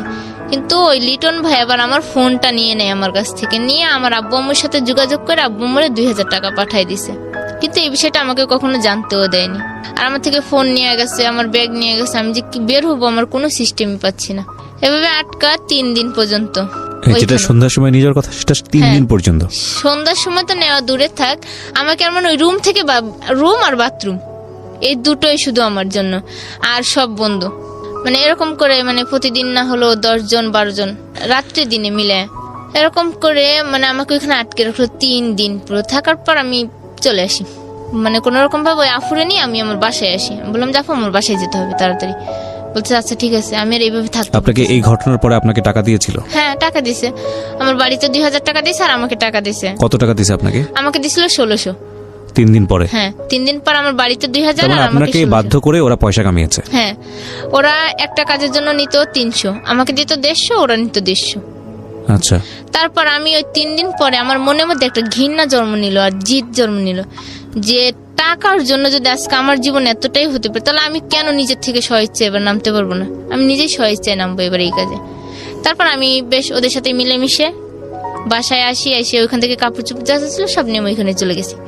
যে আমি পুরো একটানা 1 মাস চাকরি করি ওইখানে, ওই অবস্থাতেই। করার পর মানে আমি টাকার নেশায় পড়ে এমন অবস্থা হয়ে গেছে আমার যে আমি নিজেকেই চিনতে পারি না। মানে আমি যে আমার নিজের শরীরের প্রতি একটা যে ভালোবাসা, সেই ভালোবাসাটা আমার মধ্যে নেই। যে আমি এখন শুধু আমার নেশাই একটাই, টাকা ছাড়া আমি কিছুই চিনি না। পরে 1 মাস এখানে থাকি, থাকার পর হঠাৎ করে আমার জ্বর হয়। জ্বর হইলে আমি আর কাজ করতে পারি না। তখন মুক্তাহু বলতেছে তো জ্বর যখন তো একটা কাজ কর, মেয়েও বাড়িতে আছে, মেয়েকেও দেখায় আর তুই একটু সুস্থ হয়। তা আমি ওইখান থেকে বাড়িতে যাই, যে মানে আর আসি না ওইখানে। ওই যে বাড়িতে যাওয়ার নাম করে বের হইছি, ওইখানে আর আসিনি ফিরে। না আসার পর 7-8 দিন পর আমি আবার ঢাকায় আমার ওই স্থানে ফিরে আসি, আগের স্থানে। এসে 3-4 দিন থাকি। থাকার পর আর রুবেল নাম ছিল একটা ছেলের, ফ্লাক্স লোডের মানে রিচার্জ করতো টাকা পয়সা মোবাইলে, বিকাশের দোকানের মতো। ওই ছেলেটা আমার দেখে বলতেছে যে কিরে ময়না, তুই এখানে কি করছিস? এতদিন ছিলি না, কই ছিলি? আমি কই গেছিলাম একটা কাজে, আমি এখানে এখন আসছি এই জায়গায় থাকবে। আমি কই হ্যাঁ। তো ওর সাথে যখন কথা বলছি, একটা ছেলে ওর দোকানের ভিতর বসা আমাকে দেখছে। যে মানে আমি এখন যেরকম চলি তখন অন্যরকম ছিলাম। তখন আমি আর কি যেমন জিন্সের প্যান্ট গেঞ্জি এগুলোই পরতাম, ওইখানে থাকা অভ্যাস হয়ে গেছে। পরে অবস্থাতে আমার দেখে ওই ছেলেটা বলছে এই মেয়েটা কে রে? এই মেয়েটা আগে এখানে চাকরি করতো, নর্মাল ভাবে আসছিল, কিন্তু এখন এই মেয়েটারা চেনাই যায় না, মেয়েটার পরিচয় এখন অন্যরকম হয়ে গেছে। ওই বলতেছে। তা আমি আবার হাসতে চলে আসছি। আইসে বাসায় ঢুকছি, ঢুকার পর আমার সেলিনা ডাক দিছে, কয় তোরে ডাকতেছে রুবেল। আমি গেছি আবার ওই দোকানে। যার পর ওই ছেলেটা আমার বলতেছে আপু তুমি কি চাকরি করবা? আমি কই হ্যাঁ আমি চাকরি করবো। কয় তুমি কি চাকরি করবা? বেতন লাগবো কত তোমার? আমি কই বেতন কত লাগবে মানে? আমার চাকরি বুঝে তো আপনারা বেতন ধরবেন, আমার কাজ বুঝে বেতন। কয় কি আচ্ছা তুমি খাবারের ডেলিভারি দিবা আর একটা সারাদিন বাসায় থাকতে পারবো, সমস্যা নেই, তোমাকে ডেলি হাজিরা হবে 500 টাকা। শুধু মাঝে মাঝে একদিন পর একদিন খাবার আনবা আর একটা খাবার পৌঁছে দিবা। আমি আচ্ছা ঠিক আছে, তাও তো ভালোই, আমার জন্য ভালো। প্রতিদিন যদি 500 টাকা হয়, আমার মাসে আসে 15,000 টাকা। এমন করে বললো 30 দিনে। তা আমি এই হিসাবটা মিলাই দেখলাম যে না, আমার অনেক টাকায় আসতেছে। পরে বললো আচ্ছা ঠিক আছে। পরের দিন থেকে আমাকে ওরা শুরু করলো ইয়াবা, হিরোইন, গাঁজা এইসব নিয়ে যাওয়া আসা করানোর জন্য। তো প্রথম দিন আমাকে নারায়ণগঞ্জ শহীদনগর থেকে কিছু চিপস আর কিছু বিস্কিট দিলে আরেকটা ছেলে আছে আমার সাথে, আমরা দুইজনে হাঁটতে হাঁটতে রেল লাইন দিয়ে চলে আসি পোস্তকলে এসে ওইখানে আমাকে যে যে ঠিকানা বললাম ওই ঠিকানায় ওই বাক্সটা পৌঁছে দিলাম, খাবারগুলো পৌঁছে দিলাম। দেওয়ার পর 5-6 দিন যায় এরকম করে। আবার কাশপুর পাকিস্তান রোড আছে, পাকিস্তান মেলের পিছনে একটা বাসা আছে, সেই বাসা থেকে এই জিনিসগুলো আনতে হতো। আবার দেখা যায় কমলাপুর স্টেশন থেকে আনতে হতো, ভৈরব থেকে আনতে হতো। আমাকে দিয়ে মানে বিভিন্ন ধরনের মাল আনানো শুরু করলো। তা আর আমিও আস্তে আস্তে সবকিছু জানতে পারলাম যে এর মধ্যে হিরোইন থাকে, ইয়াবা থাকে, গাঁজা থাকে, তারপর আবার ইঞ্জেকশন থাকে। জানতে পারার পর আমাকে একদিন বলতেছি কি যে মানে আমাদের যে আড্ডাটা ছিল, আড্ডার জায়গা, বলতেছে ওইখানে দেখবো পুলিশ আসছে কিনা আজকে যে। তা আমি দেখতে গেছি পুলিশ দেখতে যে দেখি যে না ঠিক পুলিশ তো আসছে এখানে। আমি আবার ওদেরকে ফোন করে বলছি যে পুলিশ আসছে এখানে, 3-4টা পুলিশ আছে। তা পুলিশ আবার ওই দিন আমারে ফলো করছে। যখন ফলো করছে আমি পুলিশ দেখা, আমার মোবাইল ছিল 3টা, আমি মোবাইল চালাতাম 3টা। তা আমি যে ফোনটা দিয়ে আর কি সবসময় ওই ব্যবসার লাইনে কন্ট্যাক্ট করতাম, আমি তাড়াতাড়ি করে ওই সিমটা খুলে আমি আমার নিজের কাছে নিয়ে আনি, মানে নিজে এমন ভাবে রাখি যাতে পুলিশ আমার এই স্থানে না যাইতে পারে। ফোন চেক করবে কিন্তু আমার ধরতে পারবে না। আমি সিমটা খুইলে আমার কাবজা মতো নিয়ে আনি। পরে পুলিশ আমি কই, আমার তো এখান থেকে যাইতে হলে যে কোনো একটা উদ্দেশ্য দিয়ে যাইতে হবে, যেহেতু আমি পুলিশ দেখতে আসছি। তা আমি দোকানে গেছি, ডাউল নিছি, মুসুরির ডাউল নিছি, ডিম নিছি আর আইসক্রিম নিছি 4টা। আমি এমন ভাবে নিছি যাতে না পুলিশটা যদি আমাকে বলে, দেখা যাচ্ছে আমার আইসক্রিম আমি ওদেরকে নিজের থেকে দিয়ে আসবো, কিন্তু আমাকে বুঝতে পারবে না। মানে আমার মধ্যে এই আইডিয়াটা হয়ে গেছে ওদের সাথে চলতে। পরে একটা পুলিশ আমাকে ডাক দিয়ে বলছে তুমি কোথায় যাচ্ছ? আমি আমার বাসায় যাচ্ছি। এগুলো দোকান থেকে নিয়ে গেলাম রান্না করার জন্য। পরে গরম লাগতেছে তা আইসক্রিম খাওয়াবে? আমি বললাম হ্যাঁ খেতে পারেন। পরে আইসক্রিম 4 জনের চেটে নিল আর আমার ফোনটা হাতে নিল, নিয়ে ওনার নাম্বারটা মানে আমার ফোনে দিয়ে আমার ফোন থেকে কল করলো ওনার ফোনে, পুলিশের ফোনে। পুলিশটা আর কি প্রায় বেশি বয়সও না আবার বেশি ইয়েও না, মাধ্যম বয়স হবে। তা আমার বলছে আচ্ছা ঠিক আছে বাসায় যাও, ফোন দিয়ে দিছি, দিয়ে বলছে বাসায় যাও পরে কথা বলবো। বাসায় গেছি, যাওয়ার পর উনি আমাকে ফোন দিয়ে ওই বিষয়ে খোঁজ নেওয়ার চেষ্টা করে, এবার আমারে দিয়ে, কিন্তু আমি যে ওই লাইনে সেটা কিন্তু উনি জানেই না। আচ্ছা। তারপর আমাকে ফোন দিয়ে বলে যে দেখ ভাই এখানে কোনো ব্যবসা কোনো রকম কোনো কিছু যদি কাজ হয় তুমি আমাকে জানাবে। আর আমি মনে কই আমি তো ওই লাইনে, তা আমি আর আপনাকে কি জানাবো? আমি তো আর উল্টা আপনার থেকে খোঁজ নিয়ে আমি ওদেরকেই জানাবো যে আপনারা কবে আসবেন না আসবেন। মানে আমার মনে এই পরিকল্পনা। তো এরকম করে প্রায় মাসখানেক হয়ে যায়। যাওয়ার পরে ঈদ চলে আসে। তা আমি আবার বাড়িতে গেছি রোজার 5-6 দিন আগে, বাড়িতে যেয়ে আবার বাড়ির থেকে আসছি টাকা পয়সা দিয়ে মারে আসছি। পরে দেয় হঠাৎ করে যেদিন আসবো ঢাকায় ওই দিনকে আমার আবার এই ব্যবসার সাথে জড়িত একটা ছেলের সাথে আমার সম্পর্ক, মানে আমরা যেহেতু জানি একই। কতদিনে আপনার হাজবেন্ডের কি অবস্থা? এই যে এখন সেই পর্যায়ে যাব। জি। তারপর এখন এই সব করার মধ্যে আমার হাজবেন্ডের সাথে তো যোগাযোগই নেই, পুরো ছিন্ন। পরে আমি যখন গাড়িতে আসতেছি বাড়ির থেকে আসার পথে আমার এই দ্বিতীয় যে সম্পর্ক হয়েছে যার সাথে, তার সাথে আমার দেখা হবে ওই দিন। তা আমি আবার ফোনে কথা বলতেছি একটা ছেলের সাথে আর কাঁদতাছি যে দেখ আমি মানে কিরকম করে বাড়িতে গেছি আসলাম 2-1 দিনের মধ্যে, মেয়েটারও কষ্ট ভালোভাবে রাখতে পারলাম না নিজের কাছে। আর মেয়েটাও আমাকে চিনেই না, মেয়েটা আমি যে ওর মা, ও আমাকে চিনেই না, আমাকে দেখলে কান্নাকাটি করে, আমার কাছে আসতেও চায় না। তা আমারও কষ্ট লাগে যে না আমার সন্তান আমার কাছেই আসে না, আমাকেই চিনতে পারে না। তা ফোনে যদি কথা বলে তাহলে আম্মু বলে ডাকে, কিন্তু কাছে গেলে কখনো আম্মু বলে ডাকে না। তা আমারও মনে কষ্ট লাগতেছে আর আমি ওর কাছে বলতেছি আর কাঁদতেছি। তা ওই দিন আবার গাড়িতে একটা স্টাফ ছিল, গাড়ির স্টাফ, সে আবার আমাকে ফলো করছে, বারবার ফলো করে দেখতেছে। দেখার পরে বলতেছে যে ওই গাড়ির ড্রাইভার কাছে বলতেছে যে দেখ এই মেয়েটা কে না হঠাৎ করে কাঁদতেছে, ফোনে কথা বলতেছে আর কাঁদতেছে। তো বলতেছে গাড়ির যে কোনো যাত্রী যে কোনো সমস্যা হয়েছে কাঁদতেই পারে, এটা নিয়ে তুই মাথা ঘামাস না। এরকম করে আমরা ফেরিঘাটে চলে আসি। আসার পর ওই ছেলেটা, আমি আবার গাড়ির সাথে দাঁড়ায় আছি ঢেলান দিয়ে। তা আমার বলতেছি যে আমাদের গাড়ির সাথে ঢেলান দিয়ে দাঁড়িয়েছেন, গাড়ির রং উঠবে। তা আমি বলতেছি না উঠলে কোম্পানির গাড়ির রং উঠবে, আপনার তো কিছু না, আপনার সমস্যা কি? তুমি বলতেছে যে গাড়িটা তো আমাদেরই, আমাদের কোম্পানির, আমরা যেহেতু স্টাফ গাড়ির। তো এরকম করে এক কথায় দুই কথায় তার সাথে আমার সাথে অনেক কথা হয়ে যায়। হওয়ার পরে সে আমার সাথে অনেক কিছু কথা বললো, আমরা কফি খেলাম একসঙ্গে ফেরিতে বসে। খাওয়ার পর আমরা ঢাকায় পোস্তখোলা নেমে পড়ি। আমি নামার পর ওনার সাথে আবার আমার ফোন নাম্বার দেওয়া নেওয়া হয়ে যায় গাড়িতে বসে।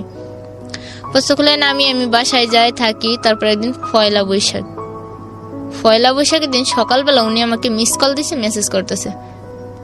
মেসেজ করার পরে আমাকে অনেক কিছু বোঝাইলো আর কি। আর এর মধ্যে আমি আমার জীবনের কিছু ঘটনা আমি ওকে বলছি। বলার পর ও আর কি আমার প্রতি একটু দুর্বল হয়ে গেছে, যে এত কষ্ট মেয়েটার জীবনে, এত কিছু করতেছে, তারপরে এমন হইলো। বলার পর ও আমাকে এখন প্রতিদিন ফোন করে আমাকে বোঝায়, আমাকে নতুন করে বাঁচার স্বপ্ন দেখানোর পর আমি ওর কথা মতোই চলি। হঠাৎ করে এখন আমি ওই ব্যবসা ছেড়ে দিব, মানে ওই যে ইয়াবা হিরোইন ব্যবসা, ওই ব্যবসা ছেড়ে দিব। আর এর মধ্যে আমি নিজেও ওই জগতে চলে গেছি। আমিও নিজে সিগারেট খাওয়া শুরু করি, তারপর আপনার মদ খাওয়া শুরু করি, বিয়ার খাওয়া শুরু করি ওদের সাথেই। মানে আমিও মানে আমি যে একটা মেয়ে মানুষ, তখন আমি নিজেই মেয়ে মানুষের মধ্যে ছিলাম না। তারপর ও আমাকে সবকিছু তখন বোঝায়, স্বপ্ন দেখায়। তা আমি ভাবলাম যে আচ্ছা ঠিক আছে, তাহলে আমি এই ব্যবসা ছেড়ে দেবো। তা আমি আবার ওদেরকে যে সরাসরি বললাম যে না, আমি আর তোদের সাথে কাজ করব না, আমি চলে যাব অনেক দূরে। তা বলতেছে যে এই রাস্তায় ঢোকা যায় নিজের ইচ্ছায়, কিন্তু কখনো বেরোনো যায় না নিজের ইচ্ছায়। আর যদি বেরোইতে হয় তাহলে মৃত্যুর সাথে নিয়ে বেরোইতে হয়। আমাকে এই কথা বলছে। বলার পর আমি বলতে যা হয় হোক, আমি থাকবো না বলে এখান থেকে চলে আসি আমার ওই খালার বাসায়, যে বাসায় আর কি আমি থাকি। ম্যানেজার খালা আছে, ওনার আসার পর আমি খালারের সবটাও খুলে বলি যে খালা এই ব্যবস্থা আমার জন্য কি করবো করো। তা বলতেছে যে তুই তো একটা ছেলের সাথে কথা বলিস, তোর খুব সম্পর্ক ভালো, তো ওই ছেলেটারে বলে দেখ তোর জন্য যদি কিছু করে। তা ওর সাথে কথা বলার পর এক সপ্তাহের মধ্যে আমাকে মারার জন্য এখন ওরা অস্থির হয়ে উঠছে, যে ওই মেয়ে যদি আমাদের হাত থেকে বেরোয় যায়, আমাদের সমস্ত গোপন তথ্য বলে দিবে। কারণ ও সমস্ত গোপন তথ্যগুলো জানে। বলে দেওয়ার জন্য এখন ওরা আমাকে বললো, ওরা মানে অন্য ছেলেদেরকে কন্ট্যাক্ট করলো যে ওই মেয়েকে যদি ধরে দিতে পারিস তাহলে তোকে 1 লাখ টাকা দেবো, বা আরেকজনকে বলে যে তোকে 50,000 টাকা দেবো, শুধু ওই মেয়েকে আমাদের হাতে এনে দিবি। তারপরে এই নাহিদ হোসেন যে ছেলেটার নাম, আমি যার সাথে গাড়ির সাথে পরিচয় হয়েছে, কিন্তু সেও ছিল একজন ড্রাইভার। তা আমি ওকে সবটা যখন বলি, ও বল কি তাহলে তুমি একটা কাজ করো, তোমাকে আমি মানে একটা ডেট দিল যে অমুক তারিখে অমুক দিন তোমাকে আমি এইভাবে নিয়ে আসবো, তুমি কি আসবে আমার সঙ্গে। কারণ আমার ছিল তো ওই মুহূর্তে যে আমার জীবন বাঁচানো সব থেকে দরকার, আর আমার একটা স্থানের দরকার। তা আমি ওইখান থেকে ওই দিনকে রাত্রেবেলা সন্ধ্যাবেলায় আমি পোস্তখোলা চলে আসি। আমার পোশাক আশাক চেঞ্জ করে বোরকা পরে আমি ওইখান থেকে চলে আসি পোস্তখোলা। আসার পর ওই ছেলেটা দেখি আসছে আমাকে রিসিভ করে, আমাকে ওইখান থেকে নিয়ে সোজা মিরপুরে চলে আসে। এর মধ্যে উনি একটা রুম রাখে, আর রুম রেখে উনি রুমের মানে যে ভাড়াটা সবকিছু দিয়ে রেখে দিছে, জিনিসপত্র নিছে, কিছু খাট নিছে, নিয়ে রাখছে। মানে ওনার মনে পরিকল্পনা রয়েছে যে অন্যরকম, যে উনি আমাকে স্ত্রী মর্যাদা দিয়েই ঘরে তুলবে। আমার যাকে লাভ করতেন সেকেন্ড, হ্যাঁ, যে এত কিছু কি নাম ছিল লোকটার? ওর লোকটা ছিল হোসেন মোল্লা। ওকে। হ্যাঁ, কিন্তু ওই লোকটার পুরোপুরি সিদ্ধান্ত ছিল যে এই মেয়েটা ভালো খারাপ, সবকিছু জানতো আপনার সম্পর্কে? হ্যাঁ, সবকিছু জানতো। ওনার সঙ্গে পরিচয় কি আপনার এই লাইনেই? হ্যাঁ, না এই লাইনে না, মানে ওই গাড়ি থেকেই। ওই যে গাড়িতে বললো যে ছেলেটা রং উঠে যাবে গাড়ির, সেই ছেলেটাই। তা আমাকে বলছে, বলার পর আমি ওনার সাথে সবকিছু শেয়ার করলাম, আর কোনো কিছু বাধা রাখিনি। ওনার মনে পরিকল্পনা ছিল যে উনি আমি যখন একটা খারাপ মেয়ে আমাকে ভালো করবে, করে উনি ওনার স্ত্রী মর্যাদা দিয়ে আমাকে ঘরে নেবে। তারপর উনি আমাকে সবটা বলে, মিরপুরে আনার পর উনি রাত্রেবেলা আমাকে সবটা খুলে বললো যে ওনার ফ্যামিলিতে কে কে আছে, ওনার বাচ্চা আছে, বউ আছে, আর মা বাবা সবাই আছে, আর উনি আমাকেও স্ত্রী মর্যাদা দিয়ে তার কাছে রাখবে। কিন্তু আমাকে হয়তো নিজের মতো করে চলতে হবে, আমি পরিশ্রম করবো, আমার টাকায় কিছু চলতে হবে, আর সে আমাকে সবটা দিবে না, কিছুটা হলেও দিবে। তারপর ওদিন রাত্রে আমরা দুইজনে, উনি বলতেছে যে আমরা দেখো কাগজ কলমে বিয়ে করা মানুষ প্রমাণের জন্য, আর আমরা কিন্তু আল্লাহর কালেমা, যে কালেমা পড়ে আমরা বিয়ে করি, সে কালেমা পড়ে আমরা বিয়ে করব, সে কোরআন শপথ করে আমরা বিয়ে করব, আমরা এইভাবেই থাকবো, কিন্তু আমি তোমাকে কোনোদিন ছাড়বো না, তোমাকে যতটা পারি ভালো করব। ওকে। বলার পর ওদিনকার রাত্রে আমরা কোরআন হাতে নিয়ে দুজনেই নিজেরাই শপথ করি, নিজেরাই বিয়ের যতটা নিয়ম, ওখানে আর কেউ ছিল না? না, শুধু আমরা দুজনেই ছিলাম। কিন্তু এভাবে তো বিয়ে হয় না, আমি যতদূর জানি বিয়ে হয় না। তারপর মানে বলছে, বলার পর ওই রাত্রেই আমরা মানে ওইভাবে ওই রাতটা কাটাই দিই ওইখানে। দেওয়ার পর পরদিন সকালে ওনার একটা বন্ধু রামপুরা থাকে, সে বন্ধুটা আসছে, বন্ধুটা আমার বিষয়ে সবকিছু জানছে, জানার পর আসছে। আসার পর বলতেছে যে তাহলে তোর একটা চাকরি দেওয়া দরকার, তোর এইভাবে থাকতে পারবো না। পরের দিন আবার আমরা দুইজনেই ওই লোকটার সামনে আবার ওই একই শপথ নিলাম, ওই লোকের সামনে। হ্যাঁ, যে আমরা আজ থেকে দুজন স্বামী স্ত্রী কবুল বললাম।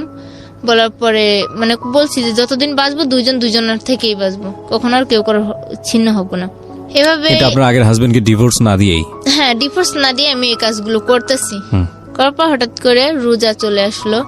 রোজা শেষ, ঈদে আমি বাড়িতে গেছি।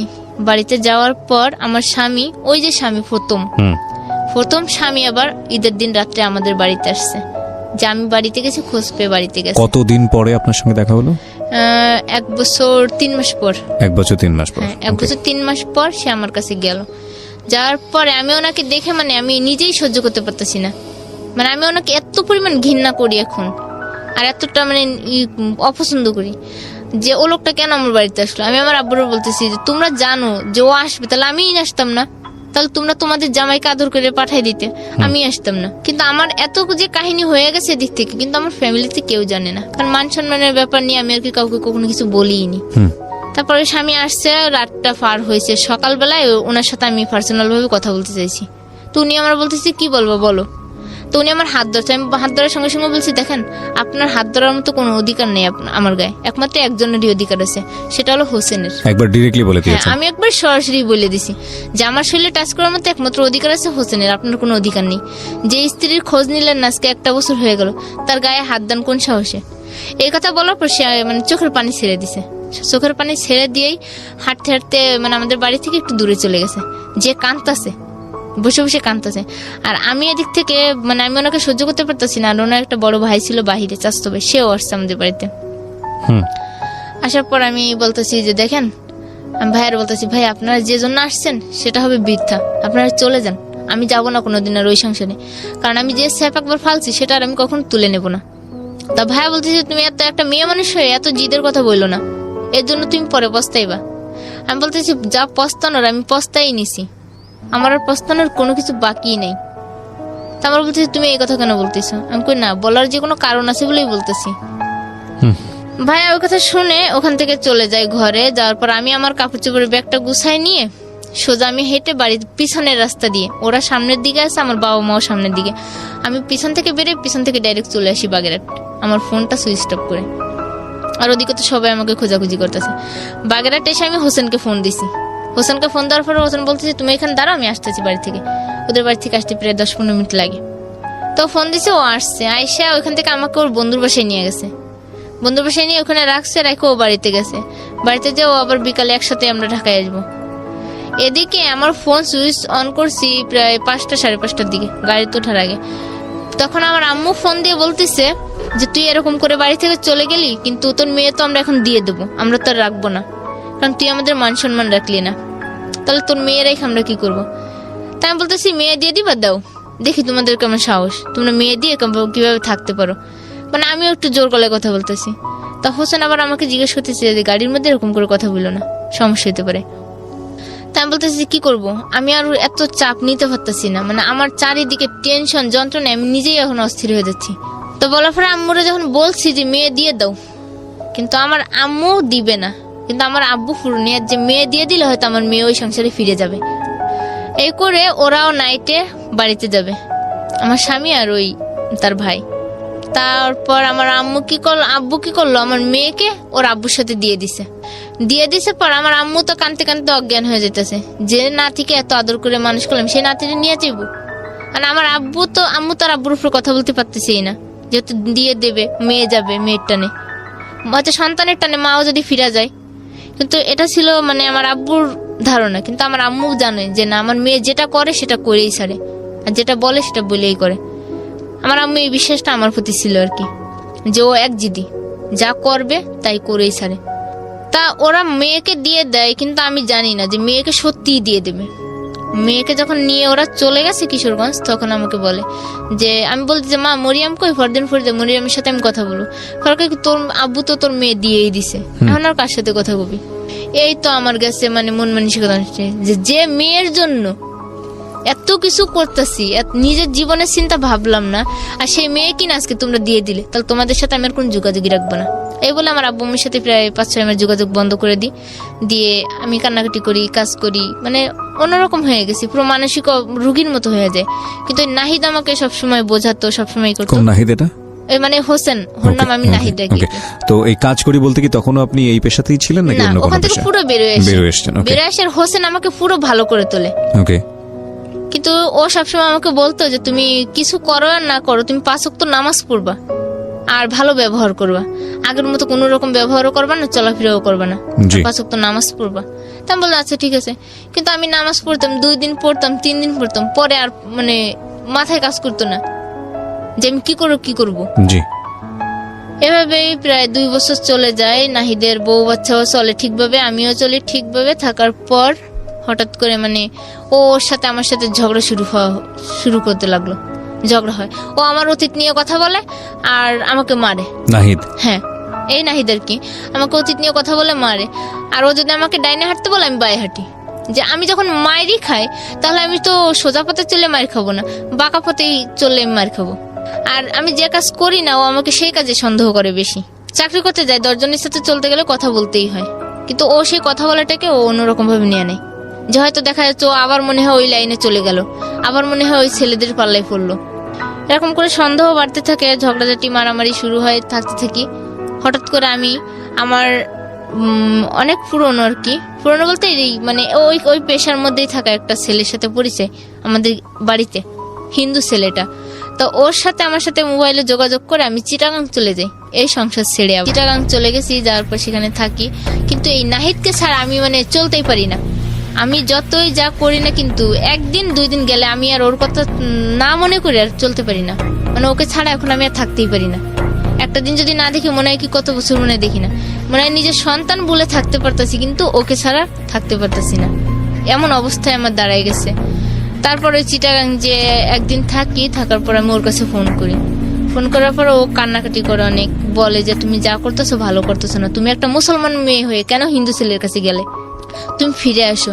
তোমাকে আমি 24 ঘন্টা সময় দিলাম, তুমি কালকে সন্ধ্যা 7টার মধ্যেই তুমি ঢাকায় থাকবা, তা না হলে হয়তো ওর জীবন দিয়ে দেবে, না হলে অন্য একটু কিছু করে বসবে। তা আমি আমার এই ভয়টা পেয়ে যে আমাকে এতটা ভালো বানাইলো, যে আমাকে এতটা ভালোবাসলো, ভালোবাসার অর্থ বুঝাইলো, ভালোভাবে বাঁচার অর্থ বুঝাইলো, তাহলে তার কথা শুনেই চলে যায়। তো চিটাগাং থেকে আবার ওই হিন্দু ছেলেটা অফিসে গেছে, আমি ওইখান থেকে আবার চলে আসছি ওকে না জানে, ঢাকায় আসছি। আসার পর আমি আবার ওইখান থেকে যে মামার বাসায় ছিলাম, হিন্দু ছেলের মামার বাসার থেকে একটা সিঁদুরের কৌটা আমার সঙ্গে নিয়ে আসি, যে ও যদি আমাকে কোনো রকম মারধর করে তাহলে আমি বলবো কি যে আমি এই হিন্দু ছেলের সাথে আমার বিয়ে হয়ে গেছে, আমার সিঁদুর পরানো হয়ে গেছে, মানে ওকে মিথ্যা বলবো। আমার মনে মনে অবস্থা করে আমি সিঁদুরের কৌটা নিয়ে আসি। আনার পর ও আমাকে শাহবাগ থেকে ওর গাড়ি নিয়ে, ও যে প্রাইভেট কার চালায় সেই গাড়ি নিয়ে আমাকে আনতে যায়। মানে ওর প্রাইভেট কার ছিল? হ্যাঁ, প্রাইভেট কার চালাইতো। আমি তার নামটা উল্লেখ করবো না যার গাড়িটার কি, যেহেতু সে একজন ডাক্তার, তার নামটা উল্লেখ করে প্রয়োজন নেই।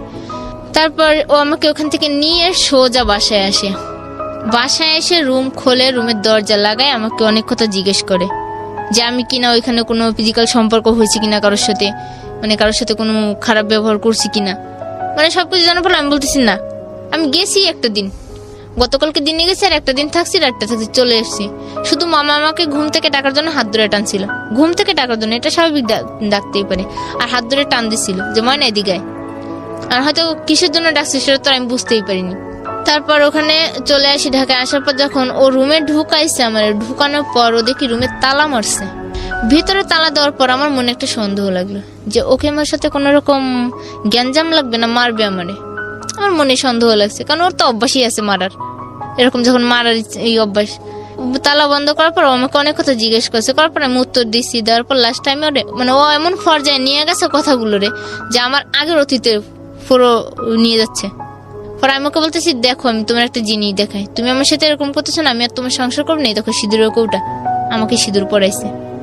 পরে ওই সিঁদুরের কৌটা হাত থেকে থাবা দিয়ে নিয়ে আমার সারা গায়ে মাইরা দিছে সিঁদুর। মাইরে দিয়েই হাতের কাছে ছিল একটা শিকল দিয়ে আমারে এমন বাড়ি শুরু করছে, আমি মানে চিৎকার শুরু করছি বাড়ি দেওয়ার। তো পাশের রুমের আফা বাড়িগুলো আনটি ছিল, তারা চিৎকার শুনে চলে আসছে, কিন্তু শিকলের একটা বাড়ি দিয়ে পড়ছে আমার মাথায়, আর মাথাটা পুরো ফেটে গেছে। ওই শিকলের বাড়িতে মাথাটা ফেটে গেছে, কিন্তু আমি টের পাচ্ছি না যে আমার মাথা ফাটছে কিনা। পরে মাথা ফাটার পর ও আবার আমার এই ডাইন হাতের আঙ্গুলটা ধরে একটা চাপ দেয় উল্টো ভাবে। চাপ দিলে পুরো আঙ্গুলটা মনে করলাম যে ভেঙেই গেল বুঝি। চাপ দেওয়ার পর ও রুমের দরজা খুলছে, মাইরাটেরা দরজা খুইলা, এখন বাড়িওয়ালা আন্টি অন্ত দরজা খুলতেই হবে, দরজা খুলছে, খুইলা বাড়ি আমি আবার রুম খোলার সঙ্গে সঙ্গে দৌড় দিয়ে অন্য রুমে গেছি। তো অন্য রুমে যেয়ে যখন আমি বসে আছি তখন আমার এই বাম সাইড দিয়ে রক্ত ভেসে যাচ্ছে, আর আমি যে শুয়ে পড়ছি, শুয়ে পড়লে আমার মাথার রক্ত সব ওই চাদরে লাগতেছে। তখন আমি টের পাই না যে আমার মাথা কাটছে না ফাটছে। পরে ওই আফুর নাম ছিল হালিমা, তা হালিমা আপু আবার চিৎকার দিছে, কিরম হয় না তোর মাথায় এগুলো কি, তোর মাথাতে রক্ত আসতেছে কেন? পরে আমি বললাম কই, আমি তো জানি না। পরে একদিকে মানে সিঁদুরের রঙে গা লাল হয়ে গেছে, আরেকদিকে রক্ত। তারপর ওই আন্টি আর হালিমা আপা দেখলো, দেখে আমারে মাথাটা বাইন্দা দিল, হাত দিয়া চাপ দিয়ে আর কেটা উন্না দিয়ে বাইন্দা দিল, যে রক্ত আর মানতেছে না, পারছে অনেক, মানে না রক্ত, কি করবো। পরে যেই বলছে যে নাহি তুই ময়নারে কি করলি, ময়নার তো মাথা ফেটে গেছে, ও ঘর থেকে এক লাফ দিয়ে আমার ওই ঘরে যে ধইরা আনছে, আবার আমার রুমে আনছে, আয়না আমার মাথায় একটা গামছা বাইন্দা আমার রুমের ভিতর তালা দিয়ে থুলো, থুই আমার হাত বানলো, পা বানলো। ওই অবস্থাতেই আমার হাত দুটো বানছে উল্টা ভাবে পিছন দিক নিয়ে, আর পা দুটো বানছে বাইন্দা, মাথায় আবার গামছা বানছে বাইন্দা, ও রুমে তালা দিয়ে চলে গেছে। যে ডাক্তারের দোকানে গেছে, তুলা, স্যাবলন, মলম, মানে যত যা লাগে আর কি সবকিছু বাসায় নিয়ে এসছে। আইনে ওই আবার আমার চিকিৎসা করতেছে, মাথায় তুলা দিয়ে মুছতেছে, রক্ত বন্ধ করে রেখেছে। সবাই বলতেছে ডাক্তারের কাছে নিয়ে, কিন্তু ও তো আমার ভয় পাচ্ছে যে ডাক্তারের কাছে নিলে তো হয়তো যে কোনো একটা কিছু বলতে পারে, ও আমাকে ডাক্তারের কাছে নিবেই না। নানার জন্য ওইভাবে ওরকম করে আমাকে সুস্থ করে তোলে। আমি হাঁটতে পারি না, চলতে পারি না, ডাক্তারের কাছে নিয়ে যায়, ওষুধ আনে, খাওয়ায়, পুরোপুরি সুস্থ করে ভালোভাবে জীবনযাপন শুরু করি ওই দিন থেকেই। তারপর থেকেই মানে আমার জীবনে এমন একটা শিক্ষা হইলো যে আমি আর কোনো ছেলেদের সাথেই কথা বলবো না ওই মার খাওয়ার পর। পরে এইভাবে থাকতে থাকতে প্রায় বছর খানেক হয়ে যায়, প্রায় 2 বছরই হয়ে গেছে ওর সাথে সংসার এরকম করে। কিন্তু এদিকে আমার মেয়ের খোঁজ খবর আমি নিই মাঝে মাঝে ফোন করে। মেয়ের চাচি আছে, আমার সে বড় যা, তার সাথে কথা বলি, যোগাযোগ করি। মামা শ্বশুর আছে, তাদের সাথেও কথা বলি, যোগাযোগ করি। পুরো মানে সবকিছুই ভালোভাবে চলে। হঠাৎ করে ওর বউ ঢাকায় আসবে, আমার নাহিদের বড় বউ ঢাকায় আসবে।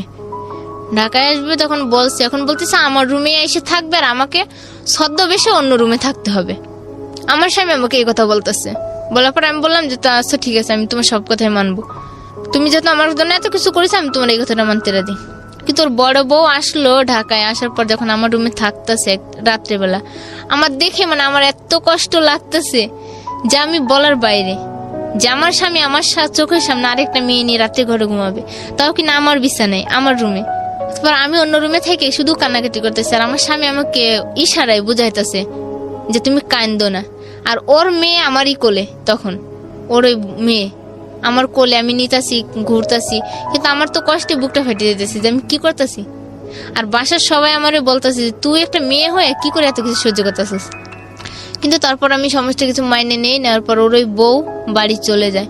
যাওয়ার পর ওর সাথে আমার অনেক ঝগড়া করলাম আমি, যে তুমি এরকম করো আমার সাথে, আমি তোমার সাথে আমি সন্দেহ কাজ করুন তো করিই না, তাও তুমি আমার সন্দেহ করো। আর আমার সামনে যে তোমার বউকে নিয়ে আমার রুমে থাকলে সেবেলায় কোনো অপরাধ না, শুধু আমারটাই অপরাধ ধরো। আমি যদি একটা ছেলের সাথে ভালো কথা কইলে অপরাধ ধরো, খারাপ কথা দিলে অপরাধ। মানে এই বিষয় নিয়ে পারিবারিকভাবে অনেক ঝগড়া হয়। ঝগড়া হওয়ার পর ও আমাকে মারে। আবার যখন মারে তখন আমাকে মাইরে টেরে পরে একদিন পর আমাকে বাজার করার জন্য টাকা দেওয়া যায়। আমি কি করি, বাজার করার টাকা দিয়ে আমি বাড়িতে চলে গেছি পলায়। বাড়িতে যে আমার পুরো সিদ্ধান্ত যে আমি আর আসবোই না ঢাকা, আর ওর সাথে কোনো যোগাযোগই করবো না। এবার বাড়িতে থাকি 1 মাসের মতো, 1 মাস 25 দিনের মতো থাকি। থাকার পর এখন দেখি যে না, ওরে ছাড়া আমার জীবন চলতেছেই না, আমি ভালো থাকতে পারতেছি না। মন শুধু ওর কাছেই থাকে সারাক্ষণ। যে ও তো আমার যতটা আঘাত দিছে তার থেকে দ্বিগুণ তো ভালোবাসছে, আমাকে ভালো করছে, ভালোভাবে বাঁচা শেখাইছে। মানে ওর ভালো দিকটা মনে করতে গেলে আমার সবকিছু ভুলে যেতে হয়, আমার কষ্টের দিক কথাগুলো। তারপর আস্তে আস্তে যোগাযোগ করতে করতে আমি ঢাকায় আসি। ঢাকায় আসার পর আবার আমার গাড়িতে যখন আমি বাড়ি যাই, তখন আমার গাড়িতে একটা ছেলের সাথে যোগাযোগ হয়, গাড়ির হেল্পার ছিল সে। যোগাযোগ হওয়ার পরে আমি বাড়ি থেকে যে পলায় আসার জন্য এখন তো আমার কারোর তো একটা স্থান ধরতে হবে যে আমি ঢাকায় আসবো। আমার কাছে টাকা পয়সাও খুব কম, টাকা পয়সাও নাই বেশি একটা। তা আমি আমার এই নাহিদের কাছে ফোন না করে আমি ওই ছেলেটার কাছে ফোন করে ওর সাহায্য চাইছি। তো আমার বলতেছি তুমি রাত্রেবেলা আসবা পলাই বাড়ি থেকে, তো একটা ছেলের কাছে একটা পরিচয় নিয়ে তো থাকতে হইবে একটা বাড়িতে, তো তুমি আর আমি স্বামী স্ত্রী পরিচয় নিয়ে থাকবো। তাই আমি বললাম যে আচ্ছা ঠিক আছে, স্বামী স্ত্রীর পরিচয় দিয়ে থাকবো। থাকার পর ওই ছেলেটার সাথে আমি ওই রাত্রে ওইখানেই স্বামী স্ত্রীর পরিচয় দিয়ে থাকি। থাকার পর পরের দিন নাইটে পরের সারাদিন থাকি, রাত্রেবেলা আমরা গাড়িতে ঢাকায় আসি। ঢাকা আসার পর ওই ছেলেটা আমাকে ওর মামির বাসায় নিয়ে রাখে, কয়েক তুমি মামির বাসায় থাকবো কাজ করবো। আমি কই না, আমি মামির বাসায় থাকবো না, আমি মিরপুরেই যাবো, মিরপুরে আমার কাজ আছে, আর আমি ওইখানে গেলে হয়তো ভালো থাকতে পারবো। মিরপুরে আমার একটা বান্ধবী ছিল সুরমা নাম করে, সে বান্ধবীর বাসায় আসি। আসার পর মানে এদিকে তো নাহিদের সাথে প্রায় সম্পর্ক শেষ, তারপরও মাঝে মাঝে ফোনে কথা হয়। নিজেদের মধ্যে ভুল বোঝাবুঝিটা ভাবি যে ভাঙাই নিলে হয়তো ভালো হবে। বান্ধবীও বোঝায়, নাহিদকে ডাকে ওর বাসায়, ডাকার পর দুজনের সামনাসামনি অনেক কথা বোঝায়, অনেক কিছু বোঝানোর পর নাহিদের সাথে আমার আবার সম্পর্কটা জোড়া লাগে। এই গেছে 17 সালের আর কি, 2017 সালের ফেব্রুয়ারি মাসের 1 তারিখে আমরা রুম নিই, স্বামী স্ত্রী রুম নিয়ে থাকি আমরা। বেশ 1 বছর ভালোভাবেই চলে, সংসারটা অনেক ভালোভাবেই চলতেছে। কিন্তু তার মধ্যে ফেব্রুয়ারি মাসে যখন রুম নিব তখন ও আমাকে বারবার একটা কথা বলতেছে তার আগে, যে দেখো তুমি যা করতেছো ভাইবে চিন্তা করো, আমি কিন্তু তোমাকে 1 টাকাও দিতে পারবো না। তা আমার মাথায় চিন্তা করতে যে 1 টাকা না দেখ, আমি গার্মেন্টস করতে পারবো, গার্মেন্টস করে আমার সংসার আমি চালাতে পারবো, কিন্তু ও তো আমার পাশে থাকবে। তা এর মধ্যে আবার ওই ফেব্রুয়ারি মাসের আগে ও আমাকে মারে, মানে আমারই একটা ভুলের জন্য। ও আমাকে একটা কথা জিজ্ঞেস করেছে, আমি ওর কাছে না স্বীকার করছি যে না আমি এই কাজটা করিনি, কিন্তু আসলে যে এই অন্যায়টা আমি কইরা আসছি বাড়ির থেকে, কিন্তু ও জানে, ও জানতে পেরে আমাকে বারবার দিয়েছে। কিন্তু ও যখন আমাদের কোরআনের দোহাই দিয়ে বলল যে তুমি কি কোরআন হাতে নিয়ে বলতে পারবা, তাই আমি বললাম যে না আমি এই কথাটা বলতে পারবো না। তখন আমার সত্যটা ওর কাছে স্বীকার করে নিলাম। নেওয়ার পর ও আমাকে এমন ভাবে মারলো, আমার বাম পাশের চোখের নিচ পুরো কালো হয়ে যায় রক্তে, আবার ঠোঁট মুখ অনেক দাগে ভরা যায়, মানে সব রক্তের স্পট। আমার হাত একটা মানে এমন ভাবে ব্যথা দিছে, হাত ফুলা উঠছে ডাইন হাতটা। অফিসে গিয়ে সবাই বলছি কি যে আমার কলপারে পড়ে গিয়ে এই অবস্থা হয়েছে। কিন্তু ও আমার সাথে মারার পর আমাকে আমার নাকের উপরে এমন জোরে একটা বাড়ি মারে ইট দিয়া, তা আমার নাকটা আর কি মানে রক্ত বেরোতো নাকের উপর দিয়া। পরে আমি এখন কি করব, মানে ও ফোন বন্ধ করে দিয়েছে, আমার ফোনটাও নিয়ে গেছে, এখন আমি কি করব মাথায় কিছু আসে না। কারণ আমার এই বান্ধবী বুঝায় ও ঠিকই আসবে তোর কাছে, তোর বিশ্বাস যেহেতু আছে ও ঠিকই তোর কাছে ফিরে আসবে। আসার পর আমি ওর পিছু আমি রাস্তা পর্যন্ত গেছি, ওই রাস্তায় যাওয়ার পর ও আমাকে মারছে, রাস্তায় হলে রাস্তার আমাদের গেটের সামনে গিয়া মারছে।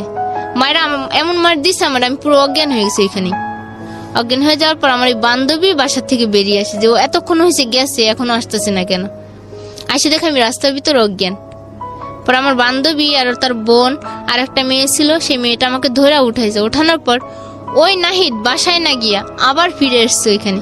আয়সা যখন ওরা আমাকে তুলছে, আমার জ্ঞান ফিরাইছে, তখন ও আয়সা আবার আমার পেটে লাথি মারছে একটা, আমার নিচ পেটে, মানে এত জোরে একটা লাথি মারছে মায়েরা। হ্যাঁ নাহিদে, মানে এমন জোরে একটা লাথি মারছে, মায়েরা বলতেছে কি তোর জীবনটাই আমি আজকে বের করে দেবো, তুই যাতে এরকম কোনো কাজ না করতে পারোস। তাও মারছে পরে ওরা 3 জনে ফিরাইছে, ফিরে আমাকে নিয়ে গেছে বাসায়। যাওয়ার পর নাহিদরা আমি এখন ওর জন্য পুরো পাগল। ও যে আমাকে এতটা মারছে বা কষ্ট দিছে তাতেও আমার কষ্ট মনে হচ্ছে না, তাও মানে ওর জন্যই আমি পাগল যে ওই আমার জীবনে থাকবে আর আমি ওর জীবনে থাকবো, তো আমি ওকে ছাড়তে পারবো না। মায়েরটা চলে গেছে, তারপর 2 দিন পরে আমার নাক থেকে এত রক্ত পড়ে, আমি মানে কিছুই করতে পারতেছি না, কি করব। আমার কাছে একটা টাকাও নেই যে আমি নিজের জন্য ডাক্তার দেখাবো। নাহিদও পুরো যোগাযোগ বন্ধ। তারপর আমি হঠাৎ করে আমার মাথায় একটা বুদ্ধি আসলো যে মানুষ তো টাকার জন্য কত কিছুই করে, তা আমি না হয় লাস্ট পর্যায়ে একটা ভিক্ষার থালা না হয় আমার হাতে উঠবো। আমি এটাই মনে মনে ভাবলাম যে আমি ভিক্ষা করবো, তাহলে ভিক্ষা করে হলো আমি নিজের জীবন বাঁচাবো, কিন্তু আমি আগের জগতে আর ফিরবো না, আগের মতো আর খারাপ কাজ করে টাকা আনবো না, মানে আমার চিন্তা ধারণা এটাই আসলো। তারপর আমি অফিস ছুটি নিলাম 5টায় নিয়ে আমার একটা বোরকা ছিল তখন, বোরকাটা মানে নর্মালি গ্রাম এলাকার বোরকা, ওটা পরে মুখটা ভাইদে উন্না দিয়া আমি পুরো চলে গেছি, মানে কষ্টে ঠেলে যে কি করবো টাকার জন্য। পরে আমি পুরো মিরপুরে 1 নম্বরে মার্কেটে লোকের কাছে টাকা চাইলাম। টাকা চাওয়ার পর 199 টাকা না কয় টাকা যেন উঠছে, তাও অনেক পরিশ্রমের পর। কিন্তু তখনই বুঝতে পারলাম যে ভিক্ষা করে টাকা ইনকাম করা কত কঠিন আর ওই জগতে থাকার কত সহজ। ওই জগৎ বলতে যে প্রস্টিটিউশনের যে জগৎটার কথা বলতেছেন, হ্যাঁ ওই জগৎটায় থেকে সোজা একটা কাজ, নিজেই চলে গেলাম, টাকা পেয়ে গেলাম। আর এই যে ভিক্ষা করে টাকাটা আনা, কত পরিশ্রম। 10 জনের কাছে চাইলেও মনে হয় না যে 10 টাকা মেলে, 10 টাকা মেলে। এরকম করে 199 টাকা হওয়ার পর ওই টাকা দিয়ে আমি ফ্যাক্স লোডের দোকানে গিয়ে আমি নাহিদকে ফোন করছি। ফোন করে আমি ওরে সবটা বললাম যে দেখো, তোমার জন্য আজকে আমি ভিক্ষা পর্যন্ত করলাম, তাও তুমি আমার ছেড়ে যেও না, আর তুমি আমার যা করতে বললাম আমি তাই করবো। তারপর ও আসলে আমার ভিক্ষার কথাটা শুনে অনেক কানলো ফোনে, যে তুই ময়না আমার জন্য কি করলি, আর আমি বা তোর জন্য জীবনে কি করি। তাও দুইজনের মধ্যে শুধু ভুল বুঝাবুঝি থাকা যায়। পরে এভাবে ফেব্রুয়ারি মাসে রুম নিই, দুইজনেই বেশ ভালোই চলি। থাকার পর হঠাৎ করে এই যে প্রায় মাসখানেক আগে ওর বোর সাথে থাকা সত্ত্বেও মানে আমার কোনো খোঁজ খবরই নেয় না, খুব কম ফোন করে। আমি বাসায় আসতে বললে আসে না। আর রেন্টে কারে এখন গাড়ি চালায় তো অনেক মানে চাপি। রেন্টে কারে যারা গাড়ি চালায় তারা এখন দূরত্ব ভাড়া নিয়ে দূরে যায় ভাড়ার জন্য। তা আমাকে আসতে পারে না, আমাকে এই কথা সেই কথা দিয়ে বোঝায়। তো আমি ওকে একটা দিন না দেখলে মনে করেন থাকতেই পারি না। আর এত ভালোবাসি যে আমি নিজের জীবনের থেকে আমি ওকে বেশি ভালোবাসি। এই ভালোবাসার টানে আমি ওকে ভুলতেও পারি না, ওকে ছাড়া থাকতেও পারি না। তারপর ও একদিন বাসায় আসার পর আমি আর কি ঝগড়া করি ওর সাথে অনেক। আমি ইচ্ছা করে ঝগড়া করি, মানে সবকিছুই আমার মধ্যে। ওই দিন ঝগড়াটা আমার থেকে শুরু হয়েছে। তো আমি নানান কথা বলছি, বলার পর ঝগড়া শুরু হয়েছে। হওয়ার পর ও আমারও বলতেছে কি যে দেখ, এইভাবে সংসার চলে না, তুই মুক্তি নে, না হয় আমারে মুক্তি দে। আমাকে ওই বলছে এই কথা। করার পর এই কথা বলে ও আমাকে ফোন ধন কাটে দিছে। দেওয়ার পর ও একদিন বাসায় আসার পর আমি বলতেছি দেখো, তুমি আমার কাছে মুক্তি চাইছো, তাহলে আমি তোমারই মুক্তি দেবো। তাহলে তুমি আজকে আবার সেই কুরআন হাতে নাও, নিয়ে আমাকে এই কুরআন শরীফ সাক্ষী রেখে বলো যে আজকে তোর হাত ছেড়ে দিলাম, আর 3 বার তালাক বলো তুমি আমাকে। ও ঠিকই ওই দিন আমার চাপে পড়া ও ঠিকই ওই কথাগুলো বলছে, আমাকে 3 বার তালাকও বলছে। আর বলছে যে আল্লাহ, আমি যে মানুষটাকে এত ভালো করলাম, যে মানুষটাকে আমি ভালো কইরা আজকে ভালো পথে আনলাম, সেই মানুষটাই আজকে আমার হাত ছেড়ে দিতেছে। তো তুমি ওরে ভালো রেখো, ভালো জন থাকুক। কথা বলে ও চলে গেছে। কিন্তু যাওয়ার পর এখন আমি শুধু ভাবি যে আমি কি করাইলাম ওরে দিয়া, আর আমি বা কি করলাম, কেন করলাম। আমার মাথায় শুধু এই চিন্তা, আমি শুধু কান্নাকাটি করি। খাওয়া দাওয়া পুরো ছেড়ে দিছি। খাওয়া দাওয়া ছেড়ে দেওয়ার পর তো এখন আর মানে ওকে ছাড়া মানে এত অন্ধকারে ঢেকে আসতেছে আমার জীবনটা। আবার মনে হচ্ছে যে আমি এই বুঝি আবার নিঃস্ব হয়ে গেলাম, একা হয়ে গেলাম। তারপরে ওকে ফোন দিই, বারবার ফোন দিই, ডিস্টার্ব করি। ও ফোনের যন্ত্রণায় মানে ও আমার কথা শুনলে ও দুর্বল হয়ে পড়ে, আর আমি ওর কথা শুনলে দুর্বল হয়ে পড়ি। দুজনের প্রতি এতটা দুর্বল হওয়ার পর ও প্রায় 15 দিন আগে শুক্রবার রাত্রে বাসায় আসে। ও আসছিল আমার কাছে থাকার মন মানসিকতা নিয়ে, যে আমার কাছে থাকবে, থাইকে হয়তো আমাদের দুইজনের মধ্যে ঝগড়াটা ও মিটাই নিবে, আবার কথাগুলো ফিরাই নিবে। কিন্তু আসছে ওই মনে, কিন্তু আমার মনে ছিল অন্যরকম একটা কিছু, যেন ও আসলে ওর কাপড় চোপড় গুলো দিয়ে আমি ওকে পাঠাই দিব। তো ও যখন আবার আমাকে ফোনে বলছে যে ও বাসায় আসবে, তা আমি আবার বলতেছি তুমি বাসায় এসো না, আমি ব্যস্ত আছি। এই কথা বইলে আমি ফোনটা কাইটে দিছি। দিয়া আমি আমার বান্ধবীর ফোনের সাথে বান্ধবী আমার ফোন থেকে কথা বলছে, সেই বন্ধুর সাথে আবার আমি কথা বলতেছি আমার বান্ধবীর সম্পর্কে, আর আমার সম্পর্কে জিজ্ঞেস করতেছে, আমি বলতেছি। তারপর মানে ওই দিন রাত্রে শুক্রবার যখন ও আমার বাসায় আসবে বলেছে কাপড় চোপড় নিতে, নাহিদ বলতেছে যে আমি তোমার বাসায় তাহলে আসবো, কাপড় চোপড় আছে আমার, ওগুলো নিয়ে যাবো, আমি আর তোমার সাথে যোগাযোগ করবো না। তাই আমি বলতেছি আচ্ছা ঠিক আছে। তো এই অফিসে থাকা অবস্থায় আমার বান্ধবী আবার আমার ফোন থেকে ওর বয়ফ্রেন্ডের সাথে কথা বলে সে আবার আমাকে ফোন দিছে। দিয়ে কথা বলতে বলতে মানে আমাদের পরিচয় হইতে হইতে মানে অনেকটাই পরিচয় হয়ে গেল। আমার ফ্যামিলি সম্পর্কে বললাম, আমার বিষয়ে বললাম যে দেখুন আমি এরকম ভাবে আছি, এখন এই পর্যায়ে আছি। তা আপনার বান্ধবীর বয়ফ্রেন্ডের সাথে? হ্যাঁ, কিন্তু এর মধ্যে নাহিদ আবার আমাকে ট্রাই করে যাচ্ছে, আমার ফোন শুধু ব্যস্ত পাচ্ছে। বুঝতে পেরেছি। ব্যস্ত পাওয়ার কারণে ও কিন্তু আরো রাগ হয়ে যাচ্ছে যে আমি যার সাথে যাবো আজকে সম্পর্কটা আবার ঠিক করার জন্য, আর সে কিনা আমার ফোন কাইটে দিয়া অন্য পুরুষের সাথে কথা বলতেছে। আসলে এটা আমারই অন্যায় ছিল ওই দিন, যে আমি কেন ওর ফোন না রিসিভ করে অন্য একজনের সাথে কথা বলতেছি। ও বাসায় গেছে, যাওয়ার পর আমাকে দরজা খুলতে বলতেছে বারে, কিন্তু আমি দরজা খুলি না। নাহিদ আমাকে বলতেছে দরজা খুলতে, কিন্তু আমি দরজা খুলি না। না খোলার পরে ওই প্রায় 10 মিনিট ওকে দাঁড় করে রাখছি বাইরে, দাঁড় করে পরে আমি দরজাটা খুলছি। খোলার পরেও ঘরে ঢুকছে, বসছে, আমার সাথে দু একটা কথা বলছে, বেশ ভালোই, আমিও বলছি। তা ও আবার দাঁড়ায় রয়েছে, দাঁড়ানো থাকা অবস্থায় আমি খাটের উপর দাঁড়ায় ওর গলা জড়ায় ধরা ওর পিঠের উপর পড়ছি আমি, মানে যেমন ছোট বাচ্চা যেমন ঘাড়ে ওঠে ওরকম করে আমি ওর ঘাড়ে উঠছি। ওঠার পরও আমাকে বলতেছে তুমি নামো, আমার কষ্ট হচ্ছে, আমার নিঃশ্বাস নিতে কষ্ট হচ্ছে। তা আমি নামছি। নামার পর ও দেখলাম ওর ফোন রাখলো, মানি ব্যাগ রাখলো, চাবি রাখলো গাড়ির। রাখার পর যখন হাতের গড়িটা খুলছে তখন আমার মনে সন্দেহ জাগছে যে হয়তো ও আজকে আবার আমাকে মারবে, কারণ আমার ফোন ওয়েটিং পেয়েছে। ও যে হাতের গড়ি খুলছে তখন আমি দরজাটা খুলে দৌড় দিব বাইরে, অমনি আমার গলাটা চাপ দিয়া আমাকে খাটের উপর শুয়াইছে। শুয়াই আমার মানে বুকের উপর বসে আমার গলাটা পুরো চাপা ধরছে যে তুই যদি আমার জীবনে না থাকিস আমি আর তোকে অন্য কারোর জীবনে হতে দেব না। গলাটা যখন চাপা ধরছে আমার তো পুরো নিঃশ্বাস বন্ধ হয়ে আসতেছে, আর আমি মানে ছুটতেও পারতেছি না যে আমি কি করব। তখন এমন একটা অবস্থায় চলে আসছি, আমার মানে চোখ মুখে আমি কিচ্ছু দেখতে পাচ্ছি না যে আমি কি করতেছি, কি করব। পরে হঠাৎ করে আমার পাউটা দিয়ে আমি ওকে লাথি মারলাম পিছন দিক থেকে। লাথি মারার পর ও ভুট হয়ে পড়লো খাটের উপর। পড়ার পর আমি ছুটার পর ও আবার আমাকে ধরছে। আমি চিৎকার দিছি, তখন চিৎকার দেওয়ার পর বাইরের থেকে মানে আমাদের বাসার লোকজনই শব্দটা পেয়ে উঠছে, উঠে আমার দরজায় টুকাটুকি করতেছে। কিন্তু ও তখনও আমাকে গলা চেপে ধরে বলতেছে যে তুই যদি আমার জীবনে না থাকিস আমি তোকে অন্য কারোর জীবনে যাইতে দিব না। এই কথা বলে আমার ডাইন সাইডের গালে এমন জোরে একটা কামড় বসেছে, মানে ওর যে দাঁতগুলো সব আমার গালে বসে গেছে। আবার বলতেছে তুই এই ঠোঁট দিয়ে অন্য কারোর ঠোঁটে মিস করবি আর আমি জ্বলবো তোর এই জ্বালায়, তো তোর এই ঠোঁট আমি রাখতে দিব না। বললে আমার দুটো ঠোঁট নিয়ে মানে এমন যে একটা কামড় দিচ্ছে, মানে আমার পুরো ঠোঁট রক্তে ভর্তি হয়ে যাচ্ছে। এখন এদিকে গাল দিয়ে রক্ত পড়তেছে, এদিকে ঠোঁট দিয়ে রক্ত পড়তেছে। আবার এই ডাইন সাইডের ঘাড়েও একটা কামড় দিচ্ছে, সে ঘাড় থেকেও রক্ত বেরিয়ে গেছে। যাওয়ার পর মানে বাইরে থেকে যখন মানুষের চিল্লাচিল্লি করতেছে, করার পর সবাই দরজা খুলছে। ও দরজা খোলার পর আমি দৌড়ে আর কি আমাদের বাথরুমে চলে গেছি। বাথরুমে যাওয়ার পর আমি বসে আছি, কিন্তু আমার গাল থেকে ঠোঁট থেকে রক্ত পড়েই যাচ্ছে, যে কামড়ের দাগগুলো মানে বসে গেছে, রক্ত পড়তেছে। এই অবস্থায় আমি বসা, কিন্তু ও এই ফাঁকে আমি আবার আমার মোবাইলটা আমি চাউলের ড্রামের ভিতর লুকাইছি, কিন্তু ও সেই চাউলের ড্রাম থেকে মোবাইলটা নিছে। তারপরে ঘরের হাঁড়ি পাতিলা সব মানে ভাঙতেছে, গানের যে বক্স সেট সেটাও ভাঙছে।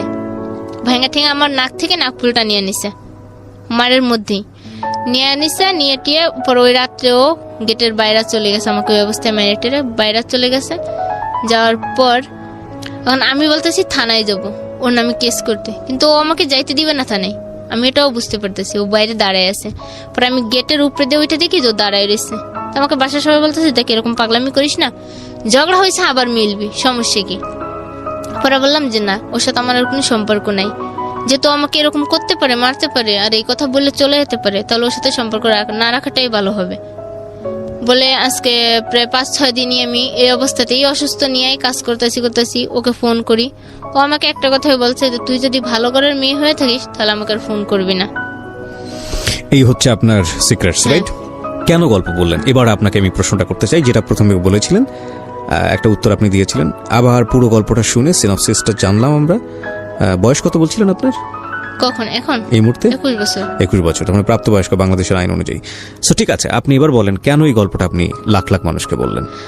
বললাম যে হয়তো যে আমি জীবনে যে ভুলটা করেছি, যে ভুলটা হচ্ছে যে আমার প্রথম স্বামীর সংসারে থাকা অবস্থায় আমার সাথে যেটা হয়েছিল সেটা যদি আমি আমার স্বামীর কাছে শেয়ার করতাম বা কারোর কাছে শেয়ার করতাম তাহলে হয়তো আমার জীবনটা এরকম হতো না। এক্স্যাক্টলি। এবং এখানে আমার বলার যেটা, যে স্বামীর সাথে যদি ওয়াইফ এই বিষয়টা এরকম বিষয় শেয়ার করে, হাজবেন্ডের উচিত হচ্ছে তার সাথে বন্ধুর মতো থেকে তাকে সাপোর্ট করা, যেটা অনেক সময় হয় না বাংলাদেশের কালচারে, যে কারণেই হয়তো মেয়েরা এই সাহসটুকু করে উঠতে পারেন না, যেটা আমরা আজকের এই যে গেস্ট যিনি ময়না তার জীবনে দেখেছি।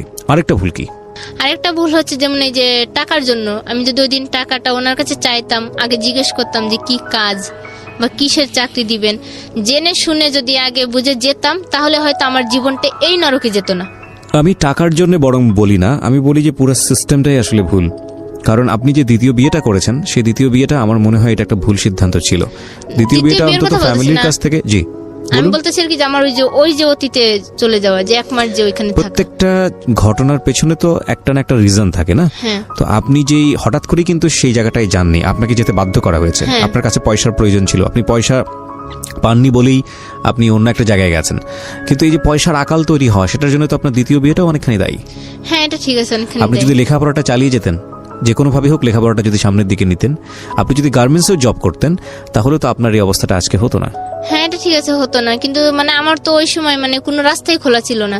যে একদিকে ছিল যে ওরা আমাকে 1 লাখ টাকা দেওয়ার যখন কন্ট্যাক্ট করছে যে 1 লাখ টাকা দিব আর তোমরা ওই মেয়েটাকে আমার সামনে এনে দিবা, আমরা ওকে যা করার পরে করবো। কিন্তু এই বাঁচার জন্য আমি নাহিদকে ধরছিলাম। আর নাহিদ আমাকে যতটা মানে ভালোবাসা, চেনহ, স্ত্রী মর্যাদা দিছে, তাতে আমি দিন দিন ওর প্রতি দুর্বল হয়ে গেছে। আর ওর সাথে আমার জীবনটা জড়াই গেছে। এখনো কি আপনি নাহিদকে ভালোবাসেন? এখনো ভালোবাসি বলতে গতকালকে আপনারা যেহেতু আমাকে ফোন করছিলেন, হয়তো উনিই রিসিভ করছিল ফোনটা। জি। কারণ আমার ফোনটা ওনার কাছেই ছিল। উনি রিসিভ করছে, উনি রিসিভ করার পর উনি আপনাদেরকে আমার নাম্বার দিচ্ছে, দেওয়ার পর আমার সাথে কথা হয়েছে আপনাদের। হওয়ার পর আমি ওনার কাছে ফোন করছি, আমি নাহিদের কাছে ফোন করছি, করে বলছি যে জীবনে হয়তো কোনো একটা ভালো মুহূর্ত ছিল আপনার কাছে। আর আমি সবসময় বলতাম আপনাদের এই গল্প আমি আজকে 3 বছর ধরেই শুনি। শোনার পর আমি সবসময় বলতাম, ওর আমি যখন শুয়ে শুয়ে শুনতাম বলতাম যে আমিও না এই গল্পের অনুষ্ঠানে যাব। তো আমাকে বলতো যে তোর ইচ্ছা হয়ে যায় তো আমি তোকে নিয়ে যাবো একদিন, তোকে ওইখানে আমি নিয়েই যাব। তা ও কালকে যখন আমি ওকে ফোন করি আপনাদের, এক্স্যাক্টলি এই স্টোরিটা খুব সুন্দর একটা স্টোরি হতে পারতো, গল্প হতে পারতো। আপনারা দুজন মিলে এখানে এসেছেন, হ্যাঁ, কিন্তু আপনি একটা ভালো জায়গায় আছেন, হ্যাপিলি একটা এন্ডিং হয়েছে, হ্যাপি কাপল হয়েছেন। কিন্তু সেই জিনিসটা আপনার হলো না, সেই শখটা হলো না। কিন্তু আমার এই মুহূর্তে মনে হচ্ছে যে সেই জিনিসটা আবার আমার কাছে হয়েছে আজকে। কিরকম? কেননা গতকালকে আমি যখন ওর কাছে ফোন করছি, পরে বলার পর আমার বলতেছে তোমার স্বপ্ন তো একটাই ছিল যে তুমি আমার সাথে ওইখানে যাবা। তা আমি বলছি হ্যাঁ আমি যাবো ওইখানে, বলছিলাম। তখন আপনি কি আমাকে নিয়ে যাবেন? বলতেছে যে দেখো ময়না, তুমি আর আমি যত দূরেই থাকি না কেন, আমি জানি যে তুমি মৃত্যুর আগ পর্যন্ত শুধু আমারই থাকবে। ও আমাকে বলছে, আর আমিও এটা বলছি যে দেখো তুমিও হয়তো মৃত্যুর আগ পর্যন্ত আমারই থাকবে। কারণ আমরা দুজনকে এত ভালোবাসি যে মনে হয় না যে পৃথিবীতে কোনো মা সন্তানকে এত ভালোবাসে যে ভালোবাসা। না, এই ইমোশনের জায়গাটা আপনার জায়গা থেকে অনেকখানি রাইট, কিন্তু আমাদের জায়গা থেকে অনেক বেশি লজিক্যাল। তারপরেও আমি একটা কথা শেষ দিকে এসে বলতে চাই আজকের এই অনুষ্ঠানে, যে আমাদের দেশে একটা নারীর জীবন অর্থনৈতিকভাবে কতটা ভারসাম্যহীন, এবং এটা আজকে নতুন না, এটা সবসময় আমরা আমাদের অনুষ্ঠানে দেখিয়েছি যে একজন নারী অর্থের জন্য জীবনে কতটা ঝুঁকির মধ্যে যান। এবং আজকে যে ময়না এখানে তার জীবনের যে সিক্রেটসগুলো এখানে রিভিল করলো, কতটা দুরবস্থার মধ্যে পড়ে সে বাধ্য হয়েছে। আমি শুধু একটা কথাই বলতে চাই, প্রতিটি মানুষই সম্ভাবনাময়, প্রতিটি মানুষের জীবনেই ভুল থাকে, প্রতিটি মানুষের জীবনেই অপরাধ থাকে। কিন্তু ওই ভুল আর অপরাধ দিয়ে ওই মানুষের সারা জীবনের অবদান কিংবা সারা জীবনের সমস্ত ভালো জিনিসগুলোকে যদি ঠেকে দেয়া হয়, তাহলে সেটা তার কবররচিত হলো না, সেটা একটা সম্ভাবনার কবররচিত হলো। আমরা যেন সেই কাজটি কখনোই না করি। প্রিয় শ্রোতা, শেষ করছি আজকের সিক্রেটস। ভালো থাকবেন সবাই। আমি আরজে কিবরিয়া এবং আমার টিম মেম্বার সুশান্ত দা, যিনি এই অনুষ্ঠানটিকে সুন্দর করে গুছিয়ে আপনাদের সামনে প্রেজেন্ট করেন, সাফওয়ান, যিনি সরাসরি গেস্ট ডিল করেন এবং অক্লান্ত পরিশ্রম করেন, তাদের সবার পক্ষ থেকে আপনাদের জন্য থাকলো শুভাশীষ, শ্রদ্ধা এবং শুভরাত্রি।